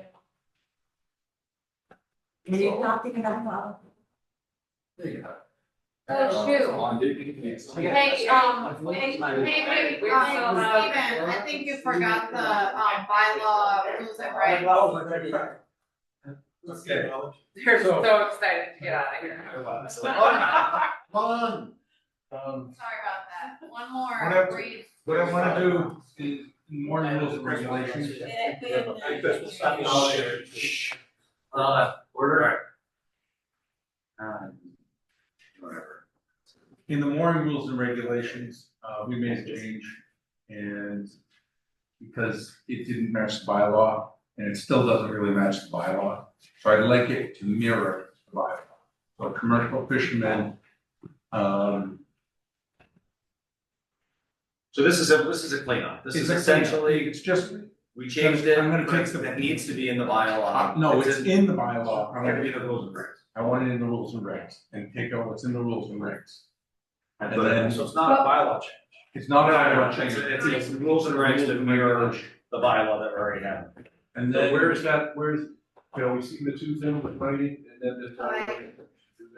Yeah, I can give you background, because again, I lived through this one. This was when we were doing aquaculture, and we changed the definition of, Commercial fishermen. commercial fishermen, and we changed it to, an individual holding a federal, state, commercial ground fish, lobster, and or scallop license, and we added limited entry fishing permit and or town of Scituate aquaculture grant, and then whose principal means of employment is fishing and the sale of catch. So what we did in 2023, like Stephen, when you were updating the regs then, we updated the definition of commercial fishermen in our mooring rules and regulations, not realizing that definition is in the bylaw, so we cannot, that is not correct, right? You have to change your bylaw, you can't change your regs that is then in conflict with your bylaw. So you have to take the extra definition of the regs, put it in the bylaws, like the bylaw amendment takes. So if we wanted to define, aquaculture grant, having a town of Scituate aquaculture grant as commercial fishing, we would have to go to town meeting and make that change in a bylaw and then incorporate it in our regs. So that's like the history of it. And Stephen is coming to us rightfully saying, hey, these are in conflict. And even if we have our rights this way, it's not right, you have to go by the bylaw. So we have a placeholder for town meeting. So if we wanted to change So this that, is different from the citizens petition. Citizens petition is much more expansive. the citizens petition is much more expansive. So with the citizens petition, like, one gets voted on one way and one gets voted on. You couldn't, You would probably discuss them both at the same time. This At article town would meeting not. or here, whatever. and no, it's, well, you I'm can. just trying, Well, now we're I'm trying to clean up the more rules and regulations But- tonight. As they stand today. As they stand As today. they Why is it and or scalp? Why would it just be, This you've is got two going on, you've got commercial ground, fish, lobster, why is it and or scalp? Is like scallop an option? Or should it just say It ground, could be- fish, lobster, scallop license? If you have more than one license. You could have more than one license. But why You is could the only word have or, one. I hate the It's word the way or in any legal writing, the word or is so gross to me, okay? Because that gives I'm just somebody trying a to little match the loophole. bylaw. It's more like some Well, who wrote survey. the bylaw? I don't- Time out. Bylaw. Dan. I can say whatever I want, Mr. Council, as long as it's respectful. Yeah, it's fine, but I'm just trying I to, think it's getting late here, everyone's getting. My understanding, and maybe I don't understand, but I think my understanding is that the motion that we're looking at this evening is in the short term to prevent having to change bylaws at a town meeting and vote and all that stuff. We're going the other direction, and we're taking what's already in the bylaw, which we would take a long time to change, and we're simply trying to update the rules and regs in Steve's office so they match for the moment. for the moment. And then separately, if we wanna change bylaws again, we can do that, but right now, we need them to match so there aren't two definitions. Is that what? Does the bylaw say this and or? This is the bylaw. Well, I don't see the bylaw, so I'm asking, Okay. is this matching it So the exactly? commercial fisherman in It quotation, does. an it does. individual holding a federal or state commercial cottonfish, comma, lobster and forward slash He's trying or. to talk to Jamie. Maybe we should get that. Excuse me, I was getting it. she was trying to help me as well. Oh, okay. I have it in writing. You have it, okay. You'll show it to me. Okay, here, it does say or, is the sign. It does, yes. Where? This is straight out of the, Perfect, thank you. Okay. I was just trying to match. So we're looking to vote on a motion tonight that would take what's there, which we can't change in a week. And we're just simply trying to update your rules and regs, which we're gonna do tonight, I have a so they motion. match. Wait, but Correct. Until such time that we I decide to change the understand, bylaw. I completely I have understand. one other thing to say, I know, the one other thing to say is the warrant closes tonight and we can put a placeholder to make this change on. We have one on the We list. already have a placeholder on the list, so this is not a, I'm okay with both. oh, we I just can't, wanted because to I understand also, what like, the we're aquaculture folks thought they. But between now and April, this would go into effect. Yeah, This Right. should not be this it's complicated. not that, but- there you go. I don't think it is. That's So one yes. thing. Dave Dotley, 356 Flat Road. What's the motivation and the reason for the change at this time? So it matches. The rules. So we're not in Yeah, violation. what does it change? What does it change in the operation? Obviously, it doesn't. Doesn't. It allows him to enforce from the bylaw level. From the bylaw. It's Yeah, but like functionally, what's gonna actually change in the world? from what I understand, the licensing has changed from the state as far as how fishing permits are issued now. And some of them have changed from open access to restricted access. And so there's been some discussion amongst the fishermen as to whether or not now the mooring rules and regulations change as to what this should go on. So I'm just trying to find out if that's exactly what's going on, because The bylaw does not reference the aquaculture, basically. Regulations do. so won't change limited. No, it's just basically, we're gonna take We're gonna aquaculture remove out the of the word limited regulations. entry permit, and we're gonna leave commercial fisherman, an individual holding a federal or state commercial groundfish, lobster and or scallop license. And then we're gonna insert word or Scituate aquaculture permit. That's all we're doing. No, not tonight, no, but in April. In April. All tonight's doing, Dave, is taking the aquaculture piece out of the regulations. And so the regulation matches the bylaw. But So if you had, so basically, if you had, You'll still have you'll still I'm be. not talking about me, I'm talking about the group in between that that Striper has changed to a limited access permit, which was an open access permit prior to. When it changed to a limited access permit by the state, then that person who held that license now is qualified to be on the commercial wait list. He can be on the commercial wait list, but he doesn't So- qualify as a commercial fisherman in the bylaws. So- So he'd have to change the bylaw. So you're, I guess I would ask, would this go through a bylaw review committee in order to vet it out, or is this, I don't, I'm trying to follow. so I agree, right, the state did make changes to limited entry permits. So we would be taking out the parens, limited entry fishing permit and or town of Scituate aquaculture grant, and we're only taking it out because it was never in the bylaw. So even if we don't take it out, we have to go by our bylaw, because our bylaw would supersede Supersedes. any sort of regulation. But this, Now, that's like step one. Now, step two would be a placeholder for a bylaw change, which tonight is conveniently the night that we close it. So we have a placeholder in there that we could come back and say, okay, let's modify it, and go to town meeting. And we, Let's take it out, then let's Right. add it another day. but we have to because like our I love regs are this. wrong. I know it's like sounds stupid, Well, but it is, too. but I understand what you're saying, but in it's a process thing. as history speaks, in order to qualify to be on the commercial wait list or more, Right.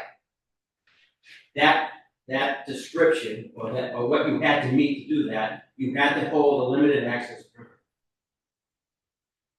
Which was inclusive of what is listed out in verbiage. If it's gonna get changed, then you're eliminating, you might, seaweed isn't a limited access permit, but it's a commercial activity that happens in the harbor or it happens on the blades or wherever it might be. So I'm curious David, that's a state, but you're talking about state law. it's not a law, it's just, it's, in other words, and Where does that Stephen, rank? correct me if I'm wrong, but I believe if I wanted to be on the wait list and I had, and today I sign up and I have a limited access commercial striper permit, and that's the only thing that I have, I would qualify to be on that wait list. Not according to the bylaw. But according to the mooring rules But and the regulations. Correct. bylaw supersedes the mooring rules and regulations. That's why we're trying to correct. Bylaw controls. Bylaw controls He can't enforce the rule as it's written, he has to go by the bylaw. So what do you do with the people that are on the list now that They're not. that They shouldn't be on the list. Technically, they're not, They're not. because they're in violation of the bylaw. That's the issue, Dave. That's what I'm trying to find out, Stephen, is what is the issue? But I Why mean- is it? I Because think you're it's bringing up a binding. process question that we might wanna think about. I think we're bringing up a process question that we might want to think about, because we made this mistake. We probably should have gone to get a bylaw change back when we did this in 2023, we didn't know, we have a lot of things, like we have 150 pages we have to read every time we have a meeting, so like, we're bound to make mistakes once in a while. So I think I don't know what the precedent is, because this is, we have to go by our bylaw. You don't actually have to do anything, right, because the bylaw controls. So if it comes up, the bylaw says this, that's what we go by, and the regulation doesn't matter. But Jim, what I'm thinking of is we wouldn't be like, I don't wanna say a situation where tomorrow a whole bunch of people fall off the list because we didn't do this bylaw change. Is there I'm any talking way about- we can hold the list until if it passes, if it doesn't pass? I'm talking about what we're talking about I tonight, think that's what we're trying to think about. right? Tonight is, are we gonna take it out of the regulation? I'm saying, you don't have to do anything with the regulation, because the bylaw's a job, Okay. right? Right, but I'm talking about human beings who are sitting on a wait list, or But as- names of human But beings as sitting Steve on a wait list. said, technically, they're not supposed to be on the wait list now. So we can hold them there, Until we change the bylaw. And if the then we can bylaw- allow them. That's James my fails. suggestion, my suggestion is to hold Brian, you wanna know? and then see if the bylaw changes. Council nodded, If it doesn't change, he could be falling asleep. if it Council. doesn't change, we keep them on the Would you list. ask? If it changes, Fine, thank you. then we take them off. I'm just trying to be fair and equitable, because these are people that have We our can- wait list is like, I we don't can know what hold the them on the commercial is, list. the recreational They- is 15 I would years. say you can hold them on the list, but you can't give them a warrant. Correct. I would Because the agree, bylaw but doesn't you allow can't it. take them off the list. We can hold them on the list until town meeting decides what they want to do. All right. I know you're getting, I know, it's just like, if it was golf, Silly. man, you'd. Bloody silly. All right. Do it. Thank you. I'll So- stop now, I know everyone wants. So if I'm with Susan and her thinking, we're suggesting tabling this motion Yes. tonight, not doing anything and allowing the bylaw Don't to do run nothing. the rules. Yeah. And in the time being from now until the placeholder bylaw petition comes up, or the article comes up, we will have a courtesy to anybody who may be incidentally on the list to stay on the list. But they can't actually receive a mooring until such time as the bylaw is corrected. Yes, that's what I Correct. said. And our lawyer. So the list is fairly worthless anyways. So there you We've go. done that. Okay. I think it's important that we. Well, it's important to the people on the list, the Well, I think person that's that's the number one that gets taken off, All right. and it's not. Got it. Next. Thanks, Steve. Thanks, Steve. Thank you, Dave, for bringing that up. Right. Even with Greg, should we just talk over? Try. See you. You good? You need 5 minutes? No, we're good. You have the list of warrants and, potential articles that have been submitted, as of today. Let me read through, Let the motion. hold on. Yeah, No, it's too Read it in advance. Hey,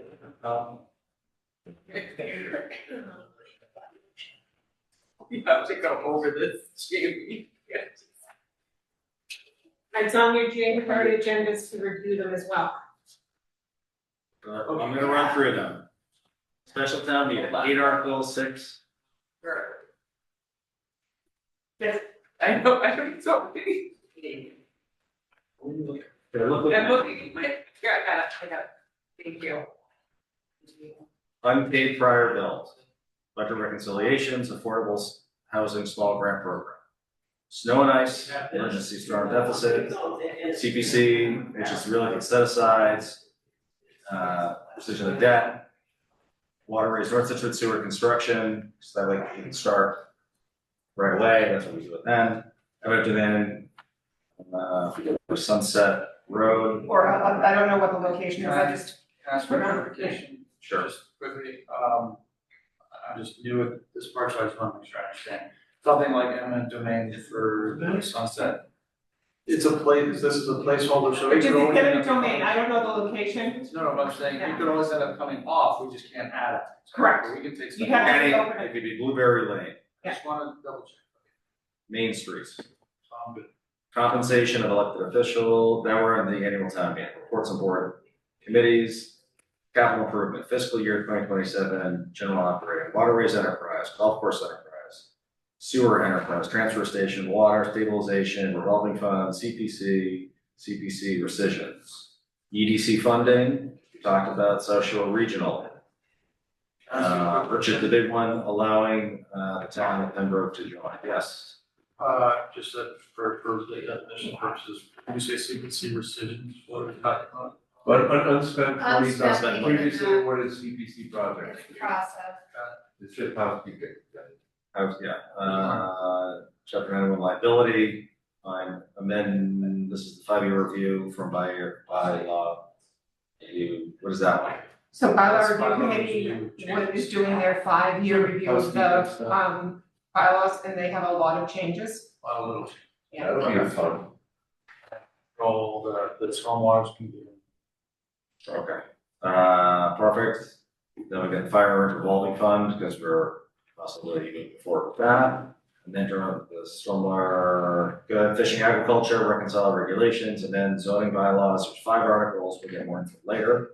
We don't have everything now. We've got some easements, 2 street acceptances.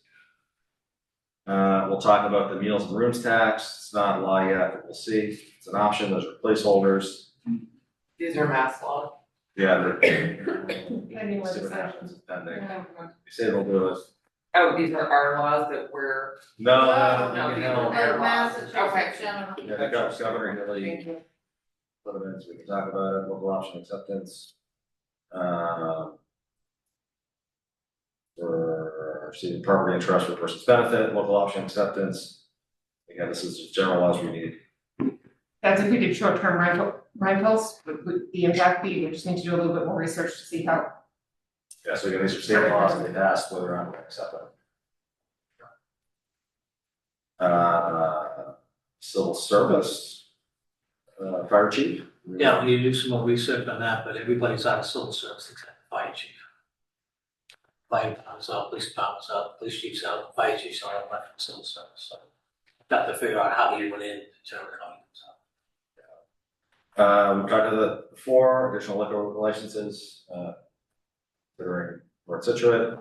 Because of zoner, how we have to, if the food pantry were to go to Cushing, we have to, It would take special legislation to allow it to go. we're allowed to go there.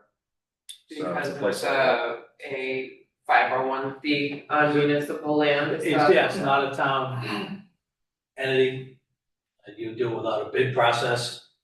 So you'd have to get permission to live there, you have to get, not following 30B to be out there. Did we do that? Did we do that to get them the gates? That was just a lease, as opposed to giving So them, why don't we give them a lease there? Just do the same they structure? wouldn't be able to borrow any money, Who wouldn't?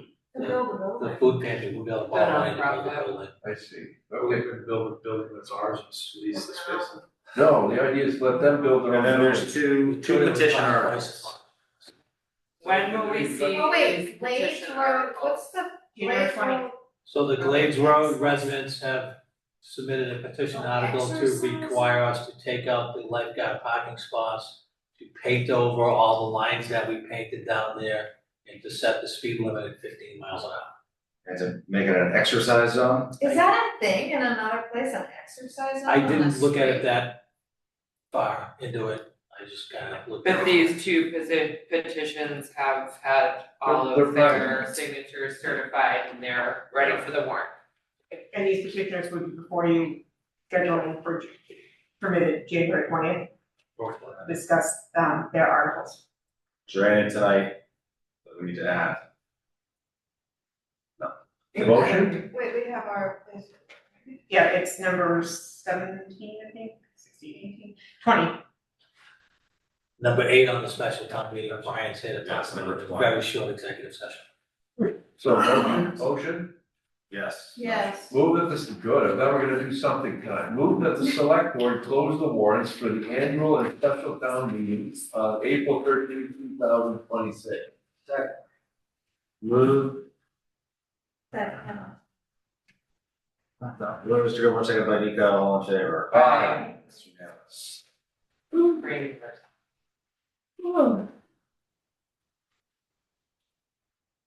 Yeah, curiosity, the special resolution for food pantry, we're 4 years out from the building actually existing, that's the original. Drain layers?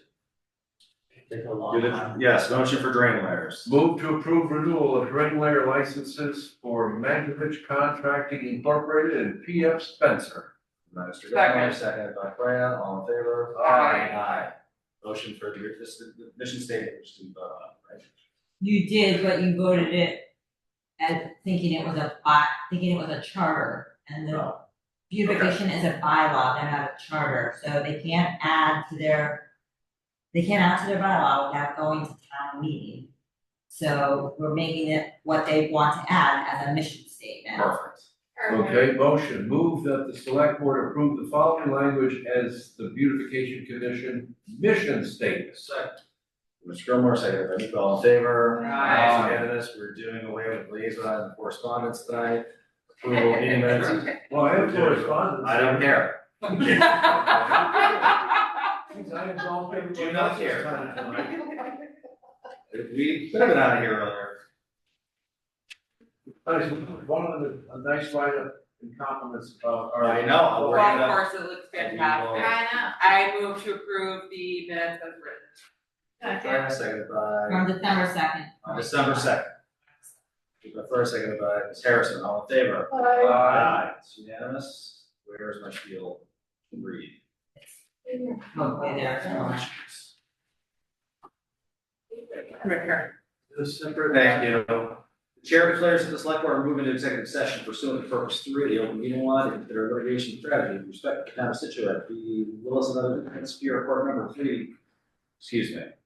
Plymouth Superior Court number 2483 C B 000 800 litigation concerning 23 Sunset Road.